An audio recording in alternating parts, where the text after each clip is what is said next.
Happy birthday to To you. you. Happy Happy birthday birthday to to you. you. Happy Happy birthday, birthday, Primeval. Primeval. Happy Happy birthday birthday to to you. Happy fucking birthday. Bummer. Bummer. Hello, everybody, and welcome to this very special reflection where we celebrate Primeval's birthday. Primeval has now entered double figures. Yes. Woo! Woo! Although Yeah. we're a bit late doing this. Although it is a little bit late, yeah, in terms of our celebration. But Primeval is now officially 10 years old, so happy birthday, Primeval! Woo! Happy Yeah. birthday to you.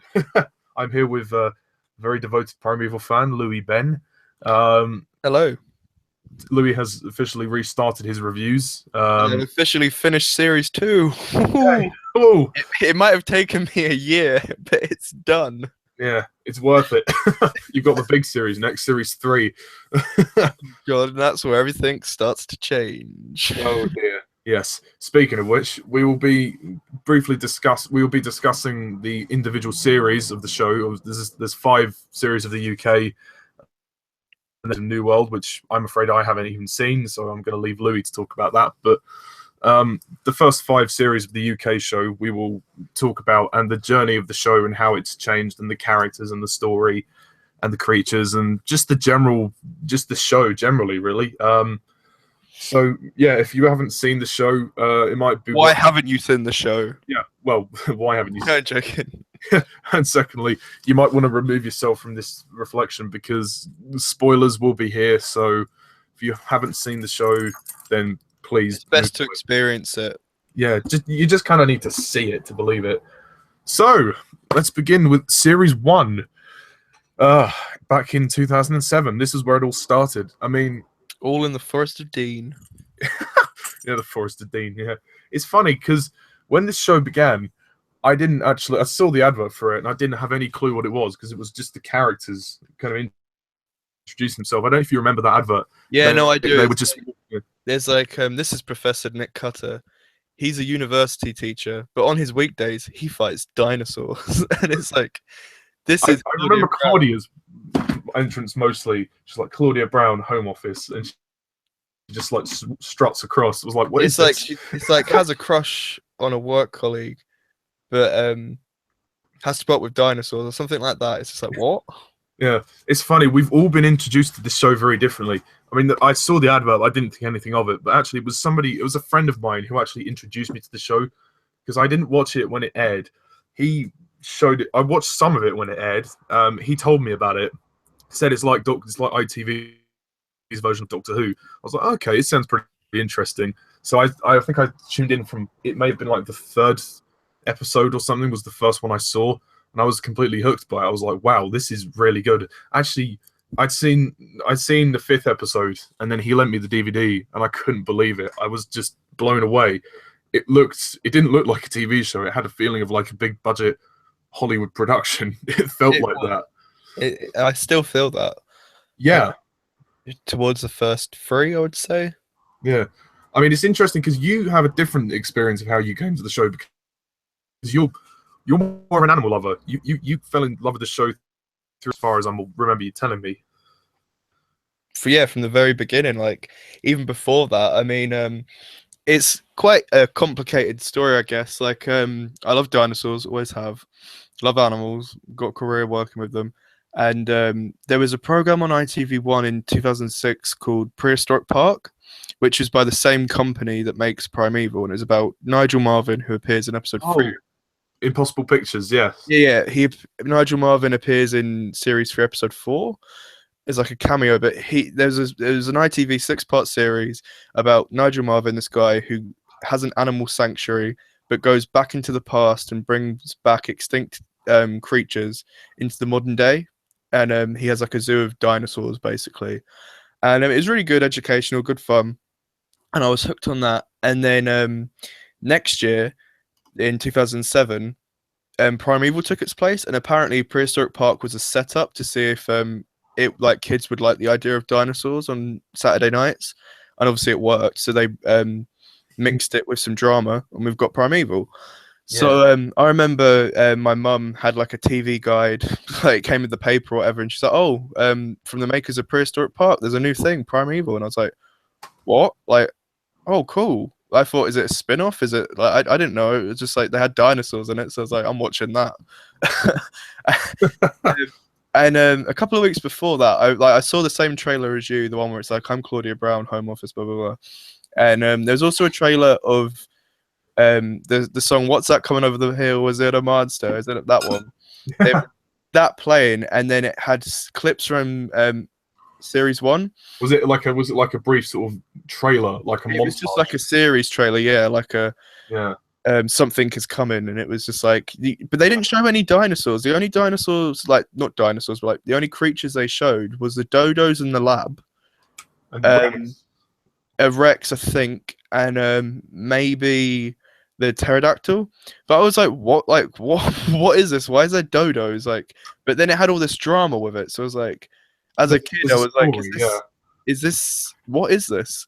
But it completely didn't realize that the two were related and it was the same show when I actually watched the episode. I remember sitting down watching it from my mum and my dad, and it was just like, wow, this is really good. And I remember coming to the end of the episode, and it had a next time trailer, and I was like, what? There's more of these? I thought this was a one-off. Like, I was just like, I remember being so excited. Like, I'm watching that next week with giant spiders on the train. I went to bed that night just full of ideas. Like, it really did set my imagination on like fire. Like, I mean, I was personally very stunned at the level of CGI that they had at the time. I was like, my God, this is unheard of. How did ITV get the budget to do this? Impossible Pictures do the best CGI in my opinion. I mean, it's incredible. I mean, like in some places, Doctor Who obviously has a bit of a different kind of budget, but over the years the CGI has dwindled. But it's mostly been good. But I think Primeval, because it's actually rather held up really well for a TV budget. Mm-hmm. I was watching Smith and Jones, which is also 10 years old, the other day, and you watch Smith and Jones, and you watch episode 1 of Primeval series 1, and there's no comparison.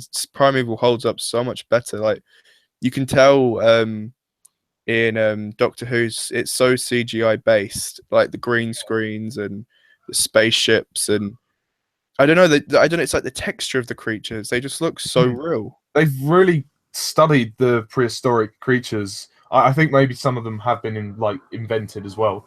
But yeah, I think for series 1 you have the parasites invented and the future predator, of course. Yeah, but I mean, it's incredible the level of detail that's in the CGI. You almost it's that convincing. It's worthy of being a big budget Hollywood film. That's generally the way I feel about this show. I mean, that remains so throughout the duration of the show.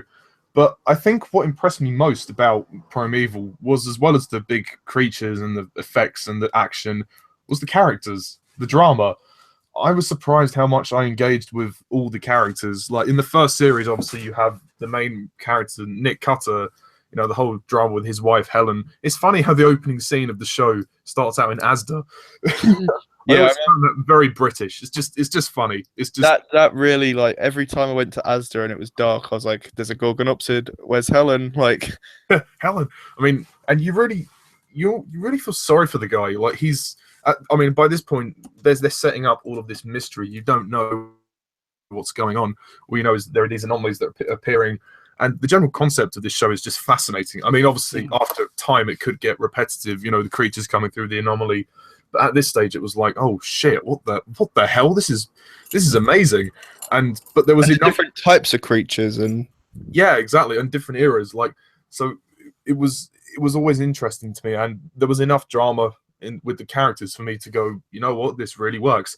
And you know, the fact that it centers around Nick trying to almost let go of the loss of his wife, and the fact that when he saw her again, she wasn't the same person, and I like that. And the fact that it's a team of people trying to take this all down, and they're all very different. Like Cutter is like this professor, Connor, who's this sort of student, he's a bit of an idiot, but he's really clever at the same time.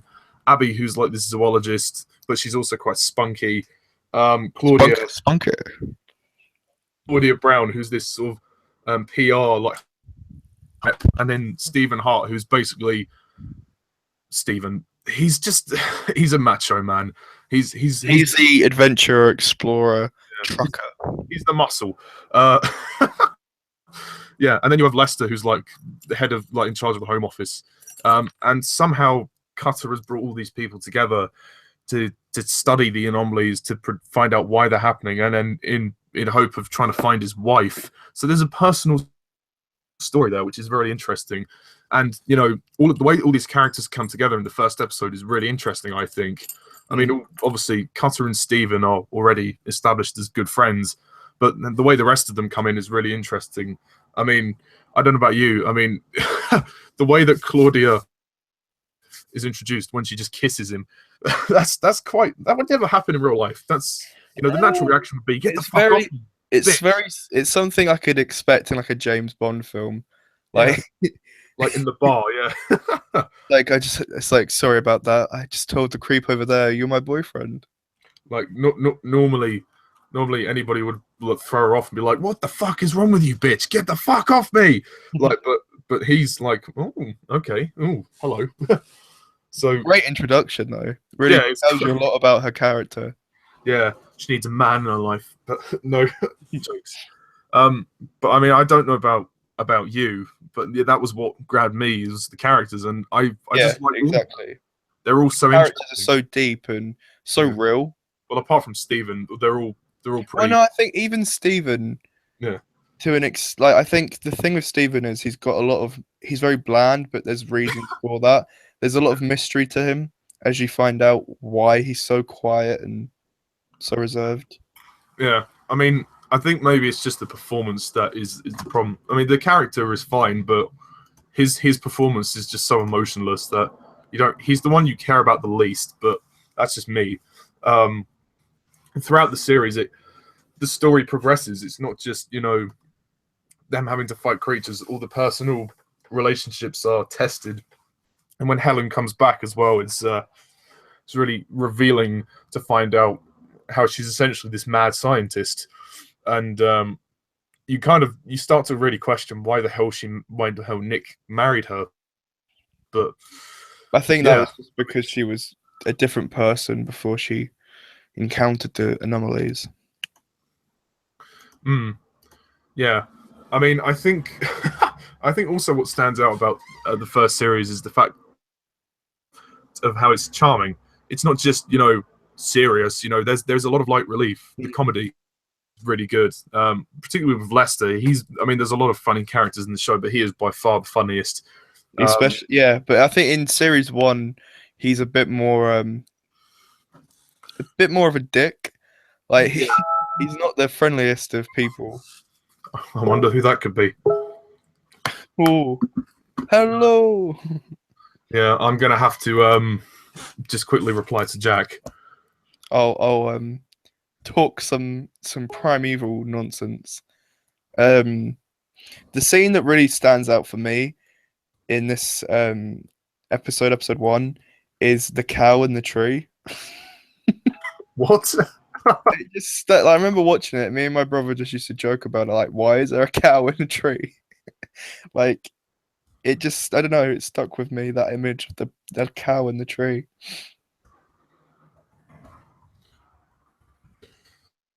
But yeah. Also, I mean, the young boy Ben. So when there's a dinosaur, like, it reminds me of the scene in Jurassic Park when the kid, and then he's like, "Mommy, there's a dinosaur in the garden," but this is so it's kind of a reference to that, which I like.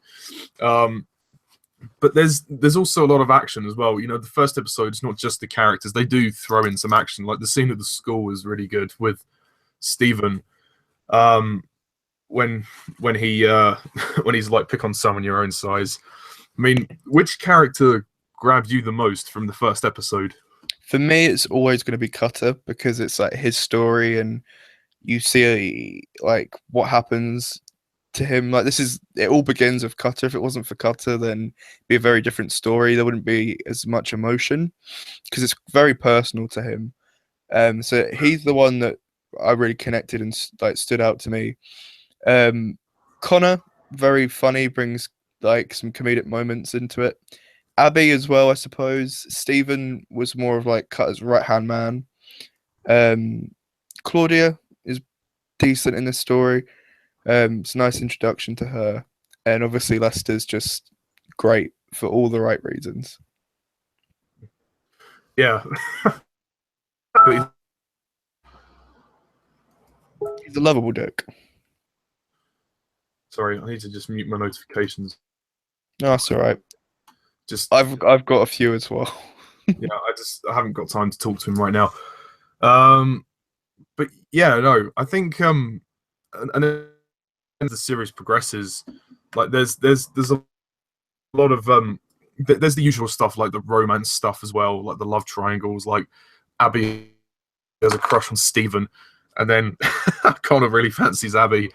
I do. That's one thing I don't like about series one is a Stephen Abby romance triangle thing. Yeah. Like that's the only thing that whenever I watch those episodes, particularly episode 2, I'm just like, oh god. To me, it doesn't suit Abby's character. I don't know why I say that because it comes up a lot with her and Connor, but when she's trying to put on dresses, it doesn't suit her character. I don't know why that is. That's just my opinion. I think I just see her as this sort of tough, spunky kind of Tomboy. Yeah, almost a little bit tomboyish. I mean, she does have her femininities, which is fine, but I don't think dresses suit her particularly well. Maybe it's just Hannah Spirit. I don't know, but yeah, like the whole thing with her and Steven, I never really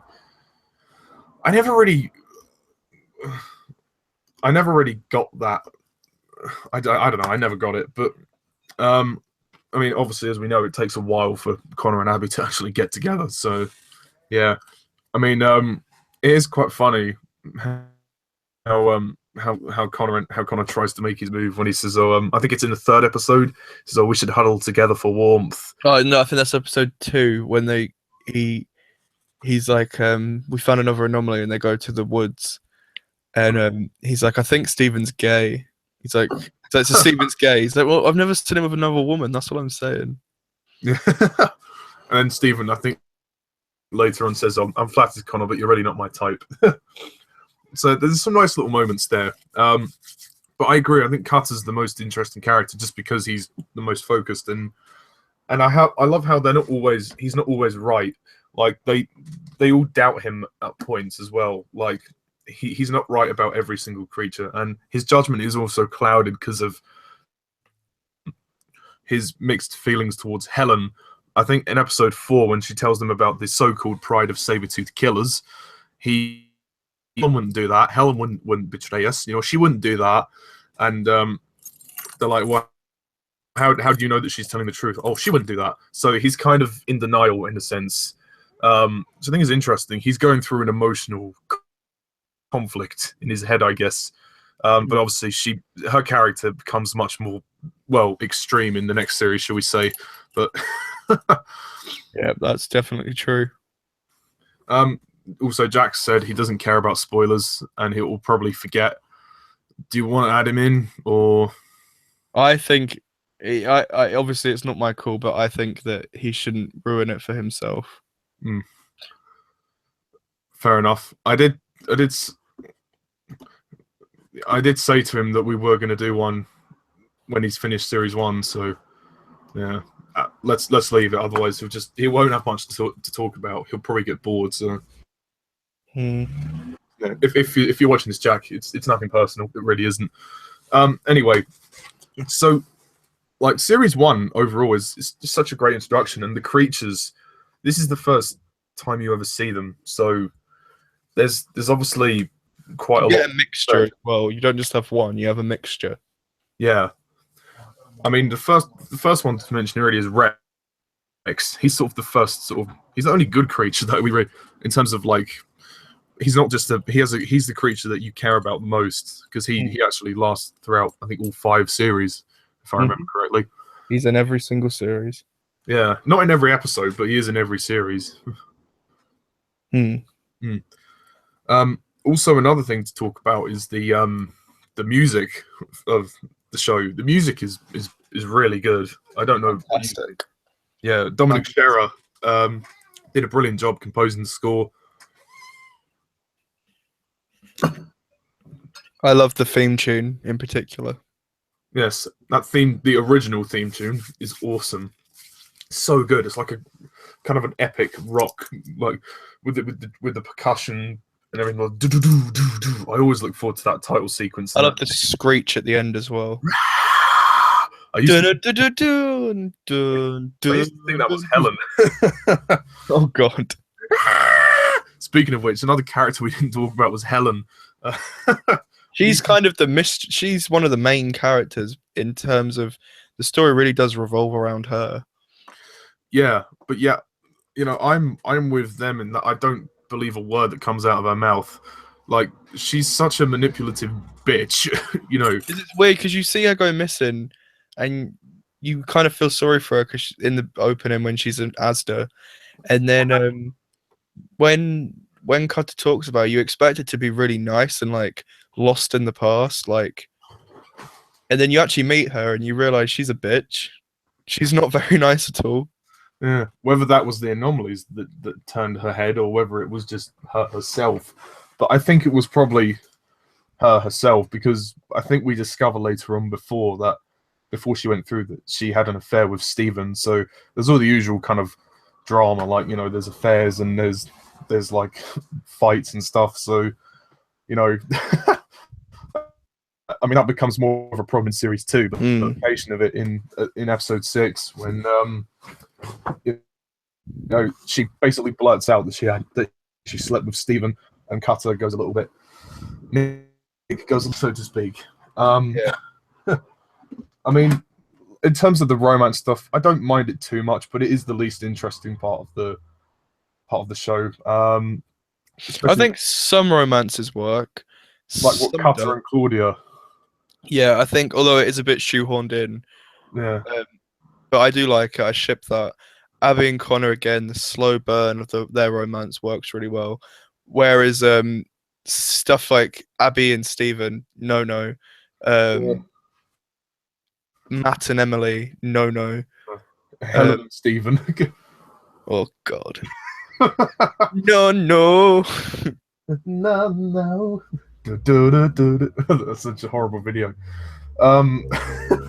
What would you say is your favorite creature from this series?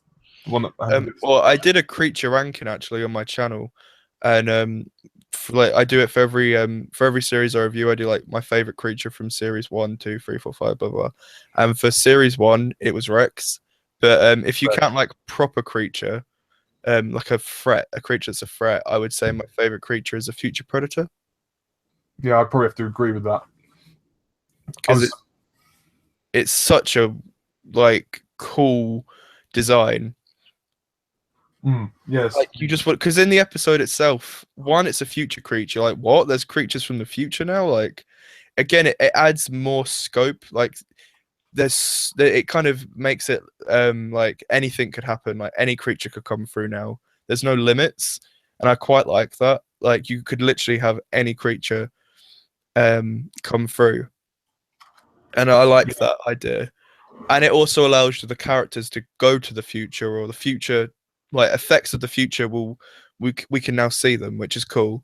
But the whole design of the predator, you don't really get to see it up close in episode 1 for a long time. Like you just see glimpses of it and you're like, what is that? And then when you finally get to see it, it's so repulsive that you're like, oh, that's awesome. I mean, I think the finale of the series is excellent. It's really epic, and it's when they finally unleash the future predators, and you see the baby ones as well, which are even just as scary. And the fact that they have like the infrared thermal vision. I remember watching it, and my mum was like, "Oh, it's just Predator," and it kind of is, like, but it works. I agree. And when the future predator fights the Gorgon opposite at the end, that's a pretty awesome fight, creature on creature fight. I love past versus future. Yeah, I mean, also the story itself, the way it ties in, the fact that they come to the same place and they see themselves dead. Yeah, it's a really cool like loop. In episode 1, you find the camp. In episode 6, you find out it was them. And then obviously Claudia disappears. which is something that again, it's another effect on the series. Like, what the hell just happened? And I think it's one of the best twists. Like, you really don't expect it. Yeah, and then all this time, Cutter's kind of, they think he's going mad, but he's remembered it. He's remembered Because Claudia. times changed. That was in a different timeline because the baby predators survived. It changed the timeline, so the world's different now because of that. And Claudia's dead, and was never Well, born. she was born but in a different. I guess she was born as Jenny, but it's like this timeline's version of her is Jenny. Yeah, which is weird, but obviously Jenny will understand. But overall, what's your overall impression of series one? I think it's a classic. It's like it's so good. Like, it used to be my favorite series until series 2 came along. Um, but I love it, and I've seen the episodes probably about 500 times each, and I can continue to watch them, and it's something that's going to be part of my life forever. Really, I'm never going to stop rewatching it. And it was the start of the show as well, and I can't believe it's 10 years old. I know it's crazy. But obviously the series would peak in the next series 2, which I personally prefer. I mean, series 2 it's just bigger and it's better. I think the story is even better than it was in the first series. It's a great continuation. I love how it picks up exactly where we left off. Yeah, so it's a great continuation, which is fucking brilliant. I just remember the wait for this. Like, it felt like about 4 years had passed. I remember as a kid, just like, because obviously as a kid, everything seems longer. Yeah. But I remember waiting and waiting and waiting because you're on that cliffhanger, and I had so many theories like, what happened? Like, What happened Claudia gone? Yeah. It's like, she shrunk? Is she what's happened? Honey, I Shrunk the Anomaly. Honey, I Shrunk the Claudia. I was like, are other people going to start disappearing now? Like, what's going on?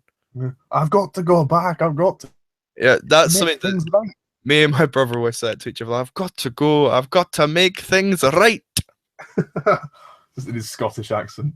But you really feel sorry. Again, you feel sorry for Cutter because he remembers Claudia, and he did obviously fall in love with her. So he's lost another woman that he loves. So it's kind of gone back in a spiral, and it's all because of the anomalies. So, and it's like Helen's won. She's got her revenge. Yeah, and Helen's much different in. She's much more of a animalistic person, if that's that's appropriate to say. She's more instinctual. Yes, and that's the one. She's cut her hair short, so she's more like a wild animal, which is strange. And then we're introduced to the Ark as well, which is the Anomaly Research Center, which wasn't in series 1. So, which I love. Can we just talk about how much I adore the set of the original Ark? Yes, it just looks so real. Like, I can imagine. Well, it is a real place, obviously, but I can just imagine driving down the street and seeing something like that. It's all dark and it's very basement-esque and concrete, and I love it. It's not over the top at all. Yeah, you're absolutely right. And it was really, I think it was really impressive how there's just a big open space. It's just so. I mean, it allowed the directors to do some great shots, different angles, and yeah. I mean, obviously later on the series would go on to see the anomaly detector as well, which would be placed right in the middle of it. So it's like the central hub. Yeah, which I thought was good, and it kind of like it makes it more interesting than the boring old home office from series 1, which was fine. It gives it more of like a home base, whereas before you didn't really have a base. Like, you had either Cutter's lab or Abby's flat, or home base. Yeah, or the home office. Whereas now you've got a base, you've got an actual secret. Like, I know it's like government secret, top secret, but it's like now you've actually got a top secret location, their base. Although you do go back to Abby's flat, you don't need to go back to Cutter's lab anymore because you've got a lab in the Ark. Yeah, which I think is great. I mean, the thing is, although speaking of Abby's flat, they did change her flat in this one. Well, actually, And in the next one. speaking of series one, very briefly, it was interesting in the fourth episode how somebody died. Tom died from Yeah. Parasite, which I thought was quite good. It showed the stakes. It just gave the consequences to both the audience and the characters. This is what can Connor. happen. Yeah, like it's like this is dangerous. Anyone could die. Yeah, and Connor's about to break down. He's like, I can't do this anymore. But Carter's like, no, we need you. There's only a handful of people who know what we're doing. That would have made his day. He would have loved it. So you can't bail out now. So I thought that was a really nice moment as well. But it was the first time you really saw, oh shit, there is a cost to all of this. And, Connor's suffered from his friend dying in series one, but that would go on to continue in series two. But series two, there's just so much more intrigue, I feel. It's just very interesting. Particularly when you have introduction to new characters such as Caroline and Oliver Leek, who will be the main antagonist of the series. So, yeah, and obviously Helen makes her triumphant return. I love the new characters as well they introduce. Yeah, and well, did Jenny count as a new character? I would say she counts. I didn't see that plot twist coming as well at the end of the episode. I was like, what? Yeah. At the end of first episode, they hire someone new, and it happens to be someone who looks exactly like Claudia. It's like, has she regenerated? Oh God. Well, bummer. It's just this series. I must add that I think this series is the best in terms of the creatures fit in their settings, like a mammoth on the M25, a saber-toothed tiger in a theme park, a raptor in the shopping mall. Like, it just works.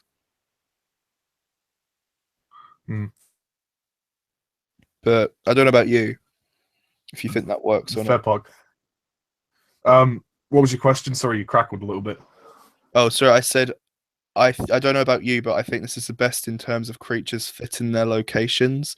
Mammoth on the M25, raptor in a shopping mall. That kind of thing.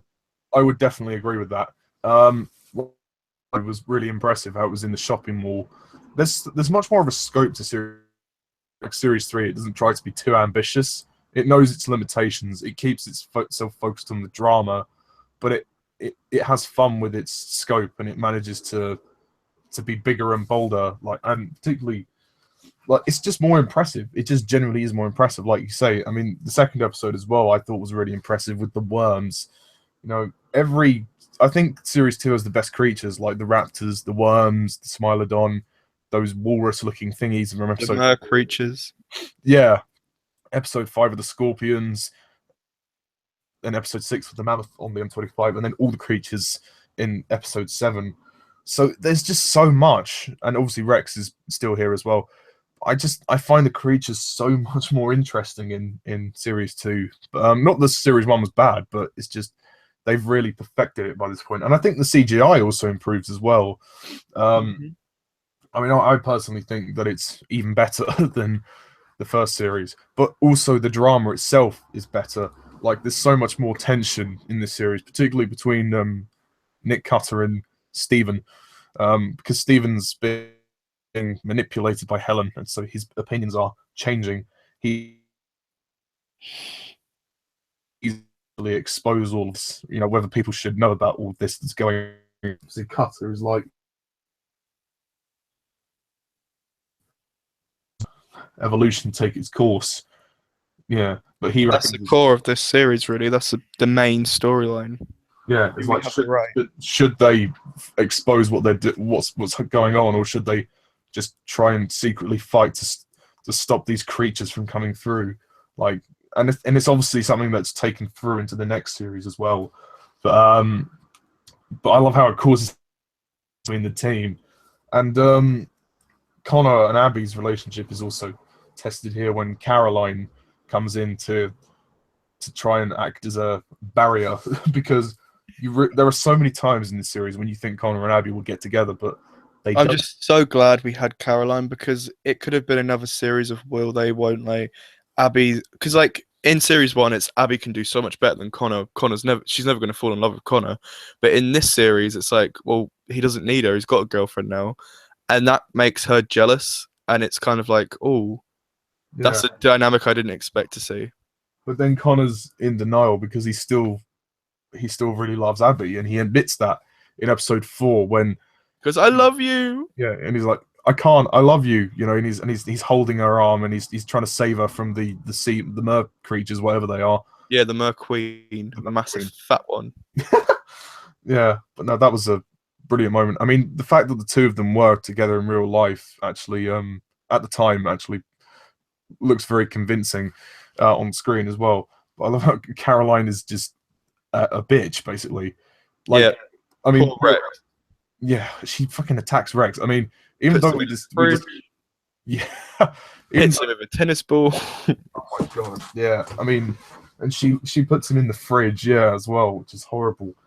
I mean, and we discover obviously that she is only out for the money. She's getting paid by Leek to disrupt Abby and Connor, which is horrible. I mean, and it's great when Abby has the fight with Caroline in the prison, and then Connor's like, "Oh, are we going to do anything to stop them?" And she's like, "No, this is fun." I mean, Leek.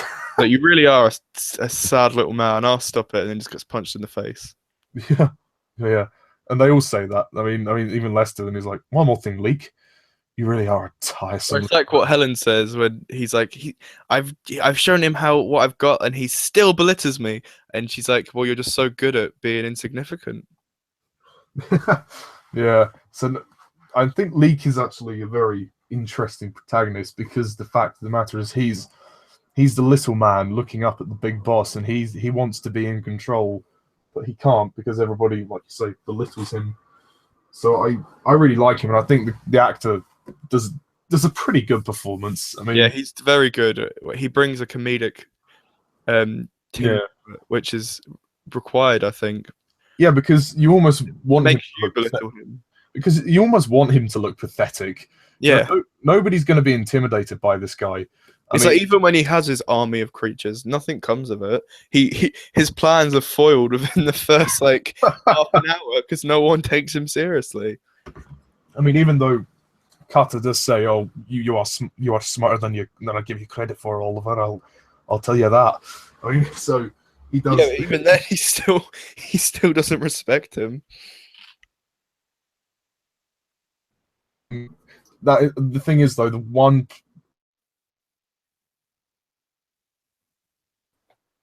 Say maybe it's not much of a fail, but on the other, as an antagonist so early in the series. It really would have been great to have had a whodunit mystery. Yeah, like he's in cahoots with Caroline. So I think it's really that scene should have been a phone call, or at least sort of on from Caroline's perspective, like so that we know that she's talking to someone, but we don't know who. But then again, it may have been obvious that it was Leek in the beginning. So I just think it would have made that scene in episode 6 so much more intense. But when Cutter's confronting Jenny and he's like, "Who sent you? You know, tell."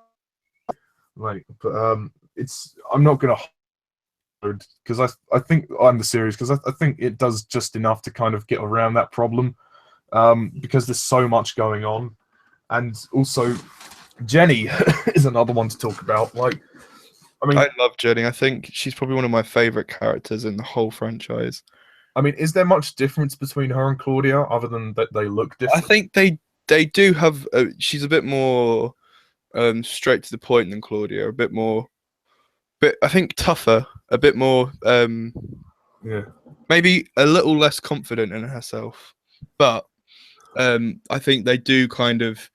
He gradually just becomes Claudia. In series 3, she's very much. Her hair's back to how it used to be.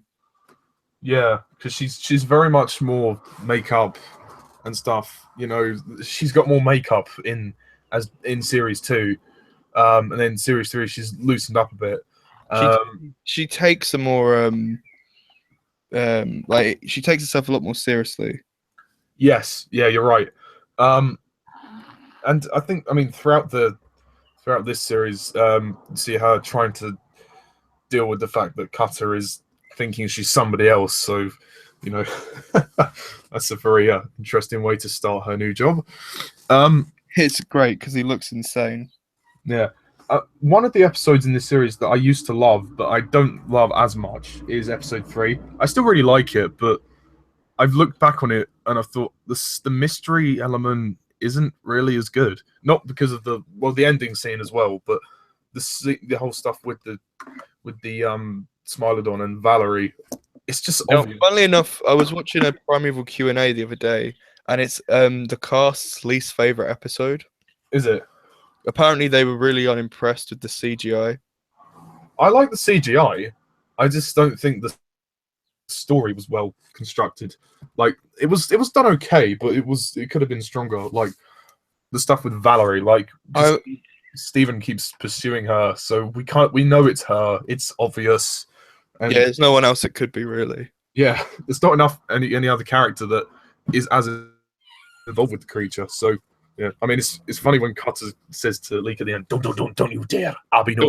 Yeah, he goes, "Don't you dare! Don't you dare!" He goes, "Don't you dare!" I mean, it did actually used to scare me, that episode. Like the scene at the end when the creature was coming around the corner. Like, oh shit! I genuinely actually believed that it was going to jump out at me. Like, oh god, never look at Paradise Park in the same way again. But, sorry, I never look at Paradise Park in the same way again.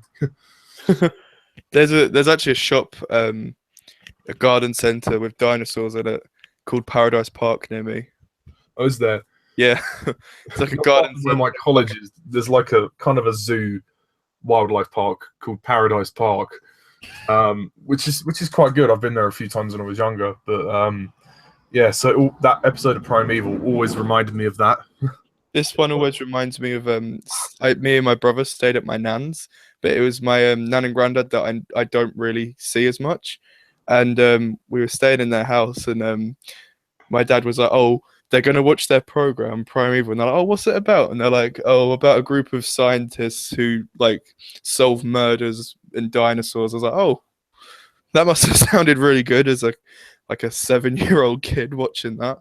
But, I remember watching it with my brother in the bedroom we stayed at, and my brother getting really scared at the bit where the saber-tooth, his like face is in the leaves. Do you remember that? Like the little boy goes up to it. Yes. Is that near the beginning? I think it's like halfway through. Oh yeah, I remember that. But it just reminds me of that. It always reminds me of that, and it's a really good memory. Like my Primeval memories. That's a strong one. But I think gradually what's impressive is the series just gets so much more intense as it goes on. We see Helen return, and she's always coming over to Stephen's house. Although I must add that series 2 is a series I nearly stopped watching after episode 2 traumatized me as a kid. I'm not even joking. Like Helen's hacking off her leg with that knife. I seriously thought she cut the leg off. I remember being so excited. Oh, Primeval's back. Worms in an office. Like all week, on and on and on. I was probably annoyed everyone. Sat down and watched it just to see Helen go. That creepy music of the woman going. It's like some Arabic kind of. Yeah, like it's like what the hell? She's walking through this desert, and then you get the pterodactyl return from series 5. I was like, oh, this is the series 5, episode 5. I was like, oh, this is brilliant. Like, this is really cool. I wasn't expecting that. And then she stabs herself by accident. And I'm like, what? And then you just see her look at her leg, get a rag in her mouth, and slice at her leg, and you just hear, ah! And it cuts into the titles.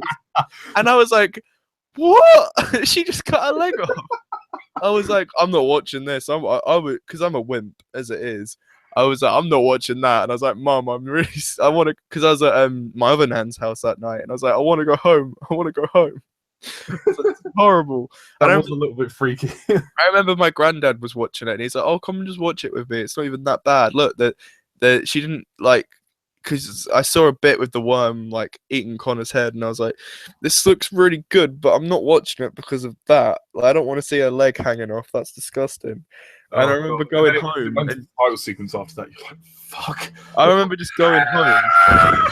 I remember just going home and lying in bed, like, right, forget about Primeval, pretend you never saw it, just forget about it, and find another show to like. And yeah, it just. I remember my mum's friend the next day came over and was like, "Did you see that Primeval you like?" And I was like, "Yeah, but I'm not watching it anymore because the woman's leg got cut off." She's like, "Oh no, I saw it. Don't worry. She just cut her leg." I was like, "Oh, fine, I'll rewatch it." And then the rest is history. Yeah. But it was a very strange opening. Like it was a really freaky, disturbing opening for that episode. I mean, I don't know whether it was the music or just Helen cutting I off her still leg. to this day don't get why she did that. Like, was it just an excuse for her to go to Stephen, or Like, why would what? cutting your leg make it better? Yeah, like was she infected or something? Like, my mum was. I remember being to my mum, like, why did she cut her leg deeper? And she's like, oh, to put it back into place. I was like, but she didn't dislocate it. Yeah, I mean, yeah, she was knocked over, but she didn't like did the thing bite her leg? Not really. It banged her into a rock, I swear. Yeah, but like she manages to kind of heal herself, but the way she just kind of slices it, it's oh god. Oh. It's how loud the scream is as well. And then you have that scene of her like in the Stephen's bed covered in blood, and I was just like, I'm really glad I did watch, like, but that like continue watching. But that was the only episode that I actually couldn't. I stopped watching halfway through because it just creeped me out so much as like a God. 7-year-old kid. How old were you then? Well, it was 2008, right? Yeah. And it was in January. I looked up the other day; it came out, so it must have been 7. Oh right, you were 7. Oh blimey, no wonder you were freaked out. I was 11. Yeah, I was 7. I was 10 actually, nearly 11. Yeah, so that's why that creeped me out so much. Yeah, no, that was a bit freaky. But at least the rest of the episode was great. Yeah, no, I admit the rest of the episode, it's great banter between. It's like Jenny's first episode, really. Yeah. She's only at the end of episode 1.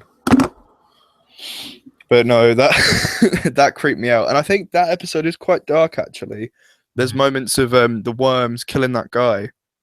Yeah, like the worms were actually really creepy. They were freaky. I mean, they killed, like when they killed the guy who was like the absolute dickhead, the one who was trying to promote the beer or whatever, and he there was like all the smoke. Tony? Sorry, I think his name's Tony. Tony, yeah, whatever his name is. He Because that Scottish woman's like, they killed Tony. killed Tony. They killed Tony, like Shelley and Tony. But yeah, when he I think he gets thrown against a glass wall. Yeah, covered in like black goo. And there's like the smoke. I thought that was really effective. It was really creepy. And it like cuts like, yeah, they're just worms, just a wee bit bigger than the ones in your garden. Yeah, they're a wee bit bigger than the ones in your garden. And when Connor nearly gets eaten as well, like his face nearly gets grabbed off. It's like the teeth. I know you haven't seen it, but there's a film called Tremors, a film series about giant worms, and they kind of resemble those. Yeah, I think what was great with the drama of this episode was the Custer and Jenny arguments. Dynamic. When she's like, "Watch where you're throwing that thing." When I say take the stairs, you take the stairs. And obviously, you have that really poignant moment at the end, where he knocks on her door, and her fiance's there, and he's like, "I'm so sorry, I'll leave you to it." And he's trying to explain what's going on, and Claudia, and it's like another twist in his knife, like another twist of the knife. Like, oh, it's like, oh, she's with somebody. He can't even start again. Yeah, like yeah, that's horrible. When they play the Tom Dice track as well, which I think is really excellent because it also kind of resembles like Claudia almost is dead, really, which is a shame for him. Like really, the fact that he's going around. There's a woman who looks and pretty much is like her, but yeah, she's gone. It's just sad, but thankfully, the series would they go on to get along as the series would pick up. I'll just wait for Louie to come back.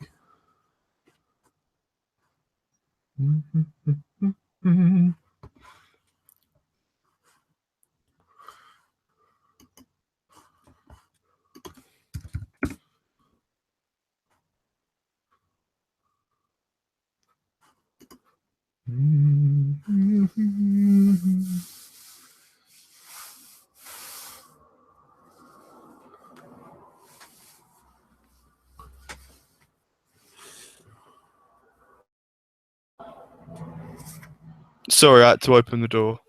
No, that's all right. Yeah, I was just saying about the end of that episode, that cut at that moment when they play the music. It's almost kind of metaphorically speaking of, you know, they played the Tom Dies track. It's almost like Claudia has died. It is like, ugh. It's like he's lost another woman in his life. I mean, Helen's just gone mad. So And you see Helen in the car just like laughing. yeah, like it's like weird how she just travels everywhere. Like she goes to Steven's house, like he bandages her up, and then she rolls around in a bed. Like what? Stop staring and pass me a towel. Wait, is that shower scene in that episode? Yeah, I think it is because she gets. Oh no. Actually, I'm not sure. I remembered it being. No, it might be. Yeah, sorry. I think it's in episode 5. Yeah, in episode 5. Yeah, with before the scorpions. Yeah, because she says I was gunked in by a worm. yeah. So I think it's the same worm, but different. Yeah, I mean, and then I think episode 4 is one of the strongest because it's like a proper Abby and Connor. It's an Abby and Connor story. Like, yeah, it's kind of funny how episode 4 last series was Connor's big story, and then this year.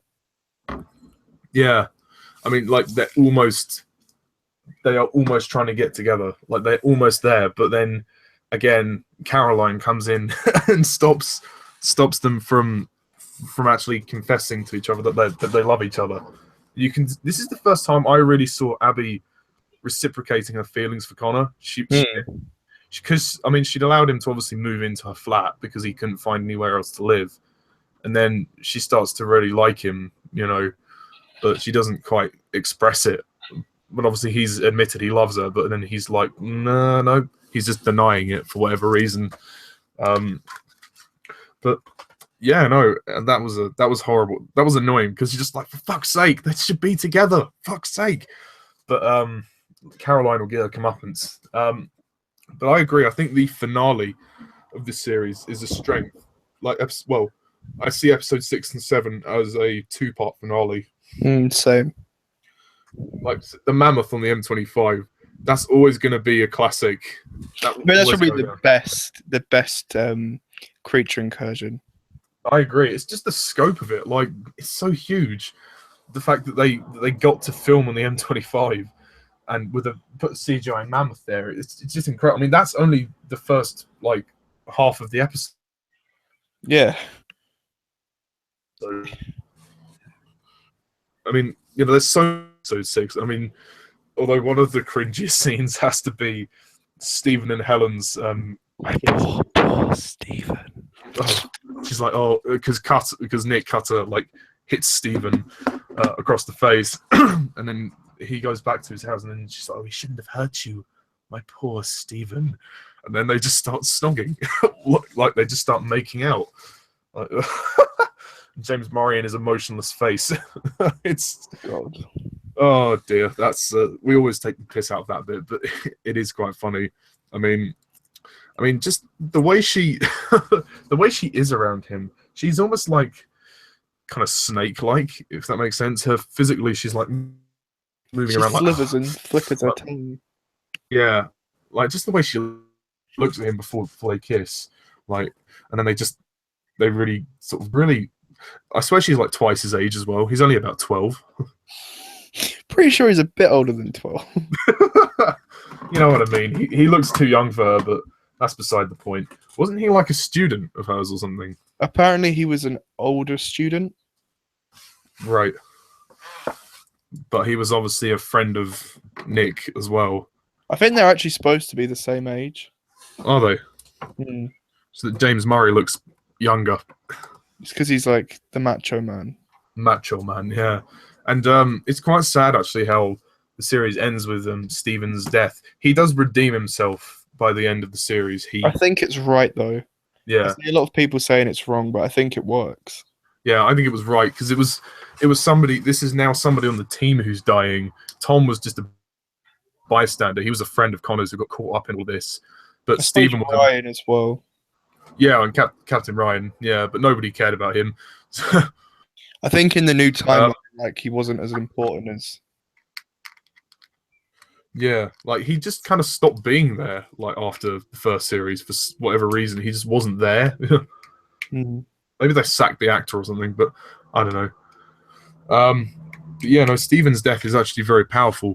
I'm surprised because, I mean, again, James Murray's performance leaves a lot to be desired, but the actual his sacrifice is really quite touching. I think It's grim. yeah, he realizes how much of a bitch Helen has been, and then he realizes that you know he was a bastard to the team, so he's doing it to say sorry. I mean, when Nick says to him, "Remember, Lester is not the enemy," and then he just punches him in the face, which is which is like a throwback to the previous episode. And then he's like, "Sorry, mate, I'm on this one," and he just steps back into the middle of the room and Tell Abby and Connor to stay out of trouble. yeah, tell being kind of stay out of trouble. Yeah, he just says everything so casually, but it's really powerful. Helen just leaves, and then they have his funeral, which I think is really sad. Which is probably one of my favorite. I've decided I'm gonna do a top 10 best scenes throughout the whole show, and that's definitely gonna be up there. What, Stephen's death? No. Well, that might be actually, but the funeral scene. Yeah, I guess you can count it all as one / funeral. You can count it as one. It's piece. just the bit where Cutter rips up the photo. That's just very poignant to me. Yeah. Despite the fact I think that would have actually given him some proof. Yeah. Like, he never showed the picture to Jenny. Although, actually, it's weird. There's a bit of an error there. He rips up the picture, but then it's in... Well, the way I see that is it's the same picture, but when you print those pictures out, you get more than one. Sorry, I couldn't hear you. You went quiet there. Hello? Sorry, I think there's a bit of microphone issues because you keep crumbling. Oh, okay, sorry. It's not your fault. I don't know what's going on. What I said was, oh, I forgot what I said now. Oh yeah, it might be because you get more than one of those pictures when you get those pictures taken.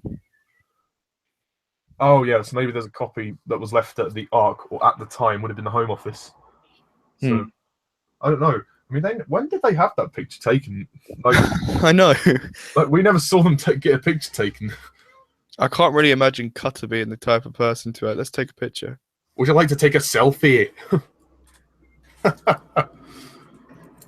Take a selfie, Claudia.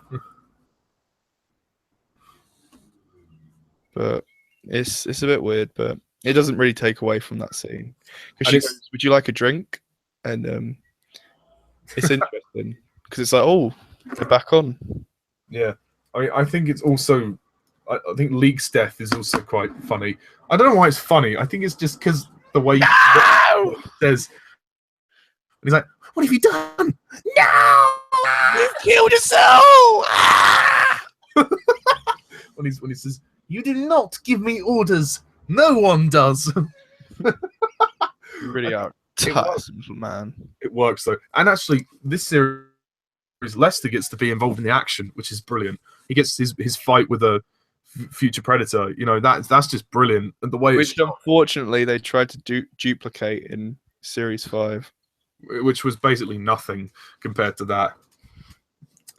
But I think it's impressive, like how he's just like the lights go off and he's running and he's fighting for his life, and then the lights flicker and then the predator like leaps on him and then you see the blood on his shirt, and then he releases the mouth and he says, "And one more thing, you really are a tiresome little man." I think that's a brilliant line from Lester. It is. I mean, I really like how again you have a creature from the future fighting a creature from the past. I think mammoth. Yes, I think also one of Lester has some even better lines in this series when he says, what is it? "I don't care if it's shaved its legs or getting a bikini wax. It's on the M25." You know, I think particularly episode 4. Yeah. And he's like, "Oh yes, of course. Contact the contractors, you absolute idiot." Or when he's like, "So we're looking for a shed. A shed. I can't remember how it goes. A skin-shed aquatic mammal with a neat line impression of Charlotte Church impression, something like that." Yeah. It's like, no, give me good news. Good news makes people happy. Well, we know what it is. Now you're getting the hang of it. Like, and then in episode 5, when he says to them, when Stephen and Cutter and Taylor get locked in the anomaly, so, well, Daphne and Scrappy will have to be in charge of the anomaly operation. God help us all. God help us all. Daphne and Scrappy. He's hilarious. I mean, and this one, he doesn't soften up really, I think, until series 3. But He starts as soon as everyone starts to drop like flies. yeah, Starts to. I think series 4 and 5, really, he is soft. Mr. Lovable. Yeah, Mr. Loverman. Shabba. I think that's one of the things I do like about series 4 and 5. I know we'll get to it when we discuss it, but Jess brings out the best in him. Yeah, surprisingly, at least that's one thing she does. But overall impression of series 2 is that I think it's fantastic. And also, like Caroline, when she does apologize at the end, she's like, "I'm really sorry about I was just greedy and I was greedy and stupid. I just wanted the money." And she was like, "Well, you have my number, so you can call me like whenever." Yeah. I do actually kind of like how she redeems herself as well. Yeah, and she actually works together with Abby in the final episode. I mean, obviously after they have their fight, which I think is well I earned. love it when Jenny says, "Stop sniveling." Sniveling. Yeah, I just remember seeing Hannah Spirit's face, and she's like, "I'm gonna enjoy this, Caroline." Ooh, like there's proper bitch fight, and then Connor gets whacked in the face.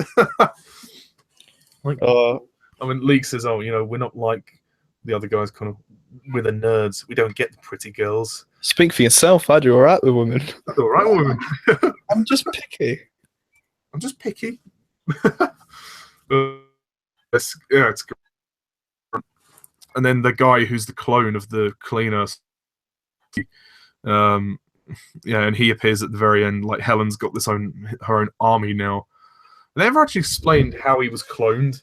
That's the only thing. I think it's just like they give a line saying that in the future it's used, like this technology is available.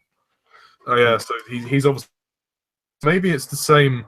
Maybe the whole Matt Anderson thing was meant to be derived from that, but we'll never know. Well, I hear it's more. I hear that Matt was that was a future version of Matt. Yeah, the one that came back. Mm. Yeah. So overall impression of series 2. Brilliant. The peak. Definitely, I would agree with that. So much better with the characters. Such a great overall. Although it is the beginning of the end. Sadly, yeah. Although series 3, I would say, is the beginning of the end. We'll move on now, shall we? I mean, beginning of the end of the original. Yeah, because obviously Steven's died now, so the team is in a different shape. And now series 3, this is the middle of the show where we get to. It's the longest series as well. If you don't include New World of the UK show, it's the longest series, been 10 episodes. And it's like I have a love-hate with this one. I agree. I don't know. I used to love it, and I started to really, when I rewatched it, I started to really pick it up. It's actually not as good as I wanted it to be. It's good. There's enough in there to say it's good, but I just think story-wise, yes. Like, I don't know. It's like it's good. It is really good, but like one day I'll watch it and I love it, and then sometimes I watch it and I'm like, what is this? It feels very different to the series 1 and 2, which is probably. It has probably some of the best ideas. Yeah, I would say it's very original. Like every episode's different. Like you have the haunted house, you have the myth. I think the problem is like with episode 1, it sets up the whole myths and legends, which is really another really interesting take on the anomalies. By introducing Sarah. Yeah, we have Sarah and Becca. Although Becca's introduction is probably one of the worst. Yeah, he's just there. Yeah. Yeah, it's like, this is Becca, do as you say unless I disagree. But obviously in the Scottish accent. But it's like, you just, I don't know, like they set up this myths and legends, and then after 2 episodes, it's back to normal. Yeah, and then it's like Cutter works it out, but he never actually says anything to the team. Apparently Cutter knew about all this, but he never, like the fact that this artifact predicts anomalies, was like, oh, okay, but why didn't he say anything? I'm not. I think what they meant was like he was starting to predict. Like they were able to use the myths and legends when this myth was created. That was obviously when an anomaly occurred. So they were using that as kind of like a dating. But it doesn't really make sense how like they could predict stuff from that. Yeah, a lot of things in this series aren't explained. I mean, I think it gets worse with the next two series, but with this one, it's weird. Like, it's a mixed bag. I reckon if they did like I think it didn't need 10 episodes. It was too long. Yeah. Well, I think it's not that it's too long, but it just didn't. The plot doesn't just flow. It's kind of like stops and starts and different arcs, and the arc changes. Like the beginning is the arc. No, I don't mean like the literal arc. I mean the story arc. The story arc is the myths and legends. Then it changes to the artifact, and it's like I would have preferred a series dedicated to the myths and legends because that would have been great. You would have got some great creatures out of it. Like you could have had the dragon episode still. You could have had the. You could have still had the future. Yeah, you could have. Return. Yeah, you could just like have it like a mythical creature, like adapt it, not the creature, but adapt. You could say it's like a like people report a ghost or something, like because they act quite ghost-like, how they can just disappear and they're fast and oh, I don't know. I mean, also, is it just me or Cutter doesn't not suit long hair whatsoever? No, like I don't know, but his performance as well is just different. His voice sounds different. I think whether it was him, the way he felt on character, I think the character was meant to be depressed. I think Cutter is depressed in the series, and then he dies. So it's like, yeah, he almost doesn't feel like he cares anymore. Like just going through the motions. So maybe they thought, we've done what we can, we'll just kill him off and then bring a new leader in. Which, well, I hear that he was originally in episode 10. Oh, so they were going to use him for the entire series. Yeah, but then like stuff changed, and I think it may be because they got Jason Fleming in, and they were just like, oh, we don't actually need him for the whole series now. Let's just. So did Douglas Henschel want to leave? Or apparently he was always going to leave after series 3 because he wanted to move on to some different stuff. But it's like they could have written him out without killing him. Yeah, exactly. Well, they could have at least used him for the entire series. What I think would have worked great is if they did what they did for Danny, knowing he gets trapped in the past. Yeah. And then in series 4, Connor and Abby return, but Cutter doesn't. Yeah. And then you could have had him return in series 6 or something. Do a series 6. I reckon they would. I don't know. Yeah, I think also the biggest problem with series 3 is it tries to be too ambitious. It tries to be too epic, and it gets. I think it does well with the whole like. It does competently well enough, and you the believe helicopter chase in episode 4 is great, and yeah, like sometimes it works, but sometimes you just feel like, no, this is too much. You're forcing this. It doesn't feel natural. It doesn't flow like series 1 and 2. And also the characters are all over the place in this series. Firstly, Cutter, he's killed off way too early. Like, I don't mind you killing him off in series 3. That's fine because you have explored him a lot in the first 2 series. But he dies necessarily. Like series 3 feels like a finale episode, not series 3, episode 3. It feels like half the episode feels like a finale, and the first half just feels like a normal episode. And it's weird because Cutter's barely in episode 2. And yet he's in episode 1, so he's barely in this series anyway. So what was the point? You know, had him resign. I think having him resigning might have been better, but then Jenny did that as well. So I suppose they had to kill one of them off. But I'm just glad that Jenny is open. Like her character's open for a return. She's not. Yeah. No matter what they tell you. But yeah, I do like her exit though. I think episode 5 is probably my favorite of this series. Yeah, I agree. It's a shame though. I mean, because you feel like they're edging towards Cutter getting with Jenny, but it doesn't get taken anywhere because they kill him off. So it's a shame, but it's a good way. Like she moves on. Like she just decides to leave, and I think that's a good. It would have been great though to have her stay on. I think she would have made a great team leader actually.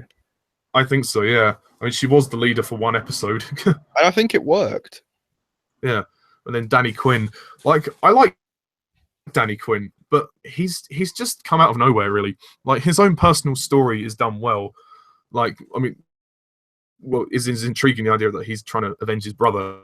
You know, obviously we later find out his brother's actually alive, which is never resolved. But as a setup, it was interesting, and him becoming the new leader, I was cool with it. Although he is basically similar to Steven in the sense that he's a macho man, but he's an ex-copper, so he's a real all guns blazing kind of guy. I really love Danny. Like, it's when Carter left, I was like, what? I remember reading it in the paper before, and I didn't believe it. And then when it happened, I was just like, oh, it's never going to be the same. And then I really grew, like, Danny really grew on me because he's kind, he cares for the others. He's got a backstory like Cutter does. Like, he's got a personal connection to these creatures and the anomalies, and he just gels well with the team.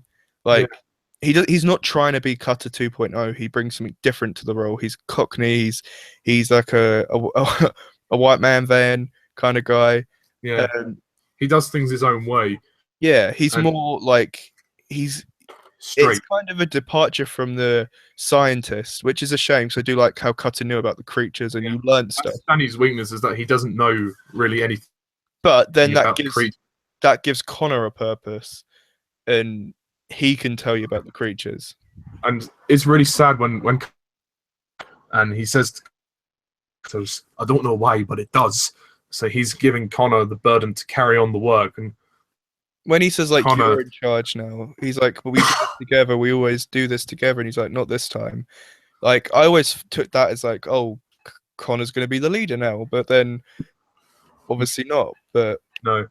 But Connor proves himself as it goes on. But I think also the problem, I mean, I love that they introduced Sarah as a new character. She to essentially replace Steven, to have someone who's more of a, you know, I think Sarah's kind of a role we've never seen before, and like, she's the myth that she's there to deal with these myths, and she's like a historian. Yeah, but this is what really annoys me. Episode 1 sets you up with this promise of, this is important. This series is going to be dedicated to the myths and the legends, the creatures that the stuff of like legend are going to appear. And I'm like, oh, this is awesome. Like, I love mythical creatures as it is, so this is going to be great. And then, like, episode 2, you have the ghost, which is the camouflage creature, which I think is perfect. But then she stays in the arc. Yeah, it's just like, why? Like, Sarah is actually one of my favorite characters, but underrated. So underrated. That's why I love episode, I think it's 7, with the dragon, because that's kind of, she's in the forefront of that one. Yeah, I mean, I'm all for giving her more to do, but that episode I just don't like. I think it's just too silly, but it's not like the worst episode ever, but it is bad. And I think this is the only time I disagree with you on Primeval, I think. Yeah, I think that's one of the highlights of series 3. I'm alright with the dragon, but the knight, it just didn't work for me. And the whole stuff of Sarah going through the anomaly, it was filler. It didn't need to happen. You could have used her in other ways, but I think what was annoying was the fact that they used her, like they used her in episode 1, then they forgot about her for a bit, and then they used her again, you know, towards the later half, and then they kind of forget about her again. It's like she just stays in the arc. She doesn't do anything. Like, because they forget about the whole myths and legends thing, it almost makes her seem kind of redundant, which is a shame, because I think Layla Rouse is a good actress, and she's brilliant. She gives, I mean, episode 6, she gets involved in the action, which is great, because they have to evacuate to the safe house. I actually think episode 6 is one of the strongest. It's actually my second favorite of the series.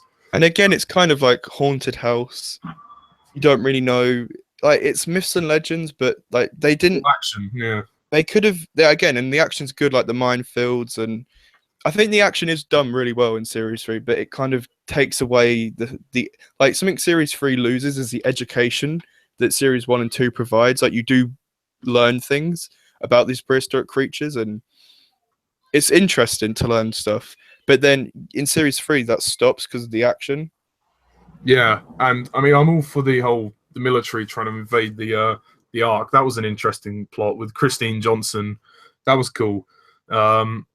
but like there's so many. There's just too much going on in this series. I think that's the problem. There's just too much going on. And then Helen's in for the first few episodes, and then we forget about her for a bit until the end. So many characters just too end of the world. Yeah, like she wants to wipe out the human race. What? Like, it just contradicts everything we knew about her previously. Yeah, like, and also the fact that you've killed off Nick in episode 3 makes episode 10 seem really unsatisfying because she doesn't even know Danny. Danny has never met Helen until at least give that big speech to Connor or someone. Yeah, give it to Connor or Abby, like, or both. Like, yeah, it's have them go with Danny to face her. Like, why? Oh, I don't know. It was to me. It was handled poorly, that episode. The finale was terrible. It didn't. I mean, I liked it's episode 9 with the rhino things. Yeah, that was really good. That sets up the finale, and I was like, oh, this is going to be great because it's like it's a chase through time. Like, he's like, well, we have to go through time itself to find her.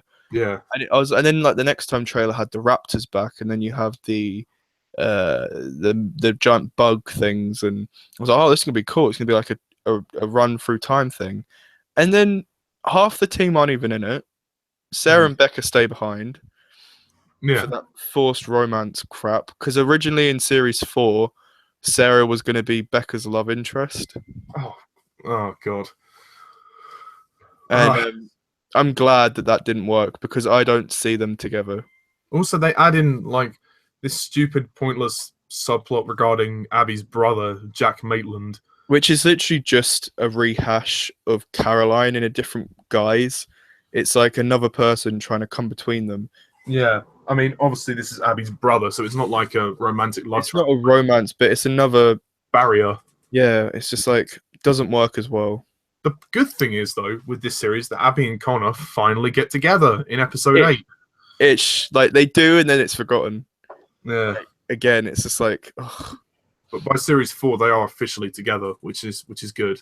Which is a shame because you never really see the moment they become a couple. Although I think it's really sweet when she kisses him. When he's like, it's what Connor, shut up. And I love how Danny watches. He's like, all right, team, let's go. And then you can just see Connor and Abby kissing, and it's such a sweet moment because you followed these two since the beginning. So that was nice, and I do like the whole Christine Johnson stuff. Christine's like brilliant. Yeah. I mean, the actress Belinda Stewart Wilson, I think her name is. She's fantastic, and she's Ben Miller's wife. Is she really? Yeah, well, I think they're divorced now, but they were married at the time. Oh fuck, that's good. Which is why it makes it so funny. Like on the DVD commentary, they're like, "Yeah, this is our home life." It's funny.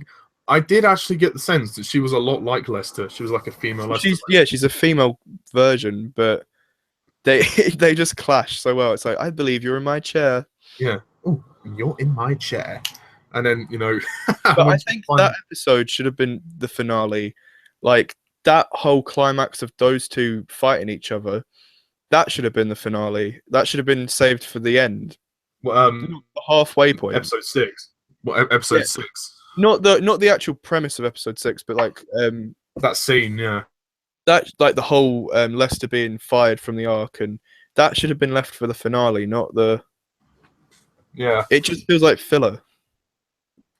I mean, I do think though Series 3 does have some very good creature designs.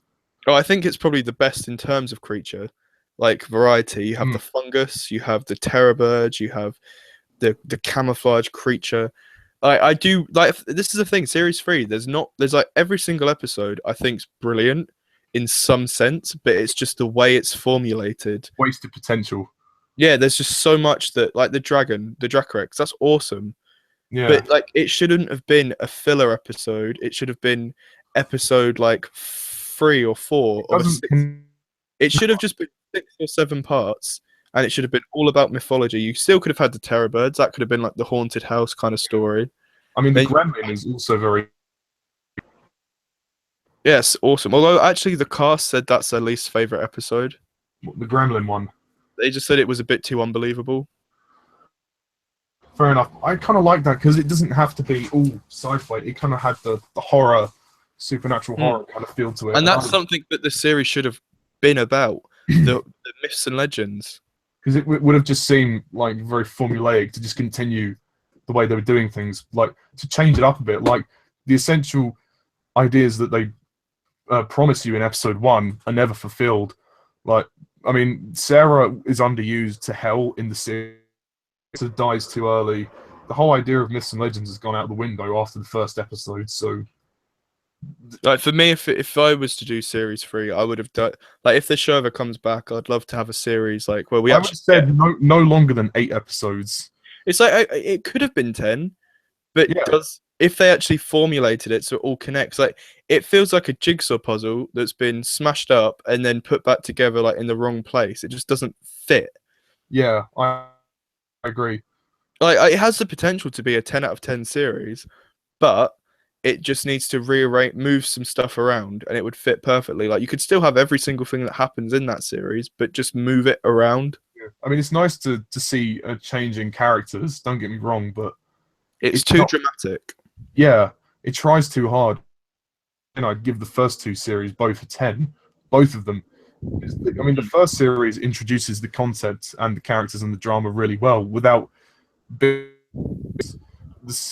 second series bigs it up to 11. This tries to big it up to like 20. Yeah, like I do appreciate the breath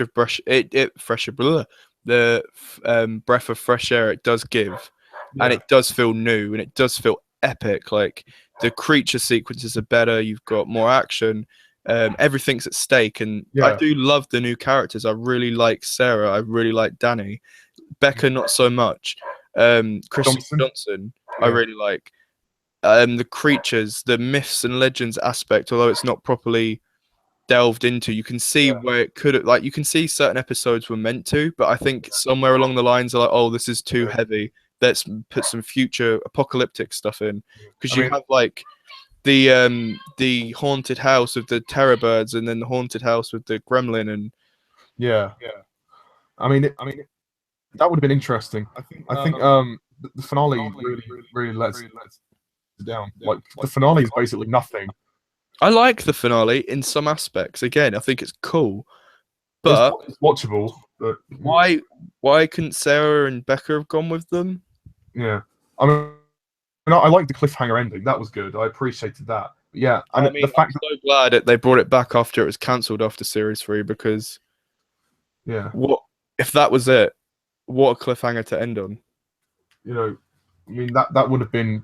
I'm really glad that at least they could try to continue after series 3, because I didn't want it to be left on a cliffhanger. I was like, oh, kind of closure, surely. But yeah, I mean the fact that they get trapped at the end is really interesting. I mean, series 1 ended on a cliffhanger. That was awesome. Series 2 ended on an emotional death and a cliffhanger of the clones. And a cliffhanger, yeah. So that was nice. And series 4 just kind of ended in the episode. It felt like it ended in the middle of something, and then in series 5 kind of ended on a cliffhanger. But series 3, I like you with it. I love what it tried to do, but I don't love the way it turned out. I think, there's enough to say it's decent. It's good. Like, it's good, and in some cases, very good. But it's one that I actually used to dislike, and then now I kind of have a new. I kind of love it, but it could have been so much more. I mean, after seeing series 4 and 5, really, I'll take this any day. Yeah, I mean, also the fact that it goes halfway through the series, she probably has the best exit. I agree. Although I'm annoyed, as Lucy Brown was, that her exit, like you have her walking out the doors of the Ark, and then it cuts to Connor in his underpants. Yeah. Even Lucy Brown on the commentary says that pissed her off a bit. Yeah, that was something I wanted to say. Is the first time I've ever been disappointed was in series 3 with episode 1. I was so hyped for that. Like, I had it. Museum, you have brilliant locales, but I remember, like, you can on the planner you can alert when a program's about to come on. Yeah. And I did it like 3 weeks in advance. Like I was just scrolling through and it said like Primeval returns, and I was like, oh my god, it's back. And Yeah. I remember And getting it the was 10 magazine episodes as well. That was yeah. exciting to me. I was like, oh, shit, this is going to be a longer series. I remember reading through like the TV guide, and it said like a fungus infection will be an episode, as well as terror birds and a G Rex. And I was like, what the hell's a G Rex? And I was so hyped. I remember seeing the trailer for it, and they had the Diectodon, the Sid and Nancy, and I was like, oh, they're so cute. And I was just like, this series looks like probably one of the best. And then I remember watching episode 1 and just being like, Like I don't know what it was, but it was just something had changed. It wasn't Steven going at all. It was just, it felt a little flat. Like I thought it was going to pick up where series 2 left, with them leaving from Steven's funeral. Yeah, that would have been nice, actually. But then it's just like, oh, I was really looking forward to seeing what that anomaly, what that was all about. What creature did they fight? But you didn't find out. And I do like the Presti campus was awesome, and I love the British Museum and the mythology and like the setup for that. But yeah, and the introduction of Sarah.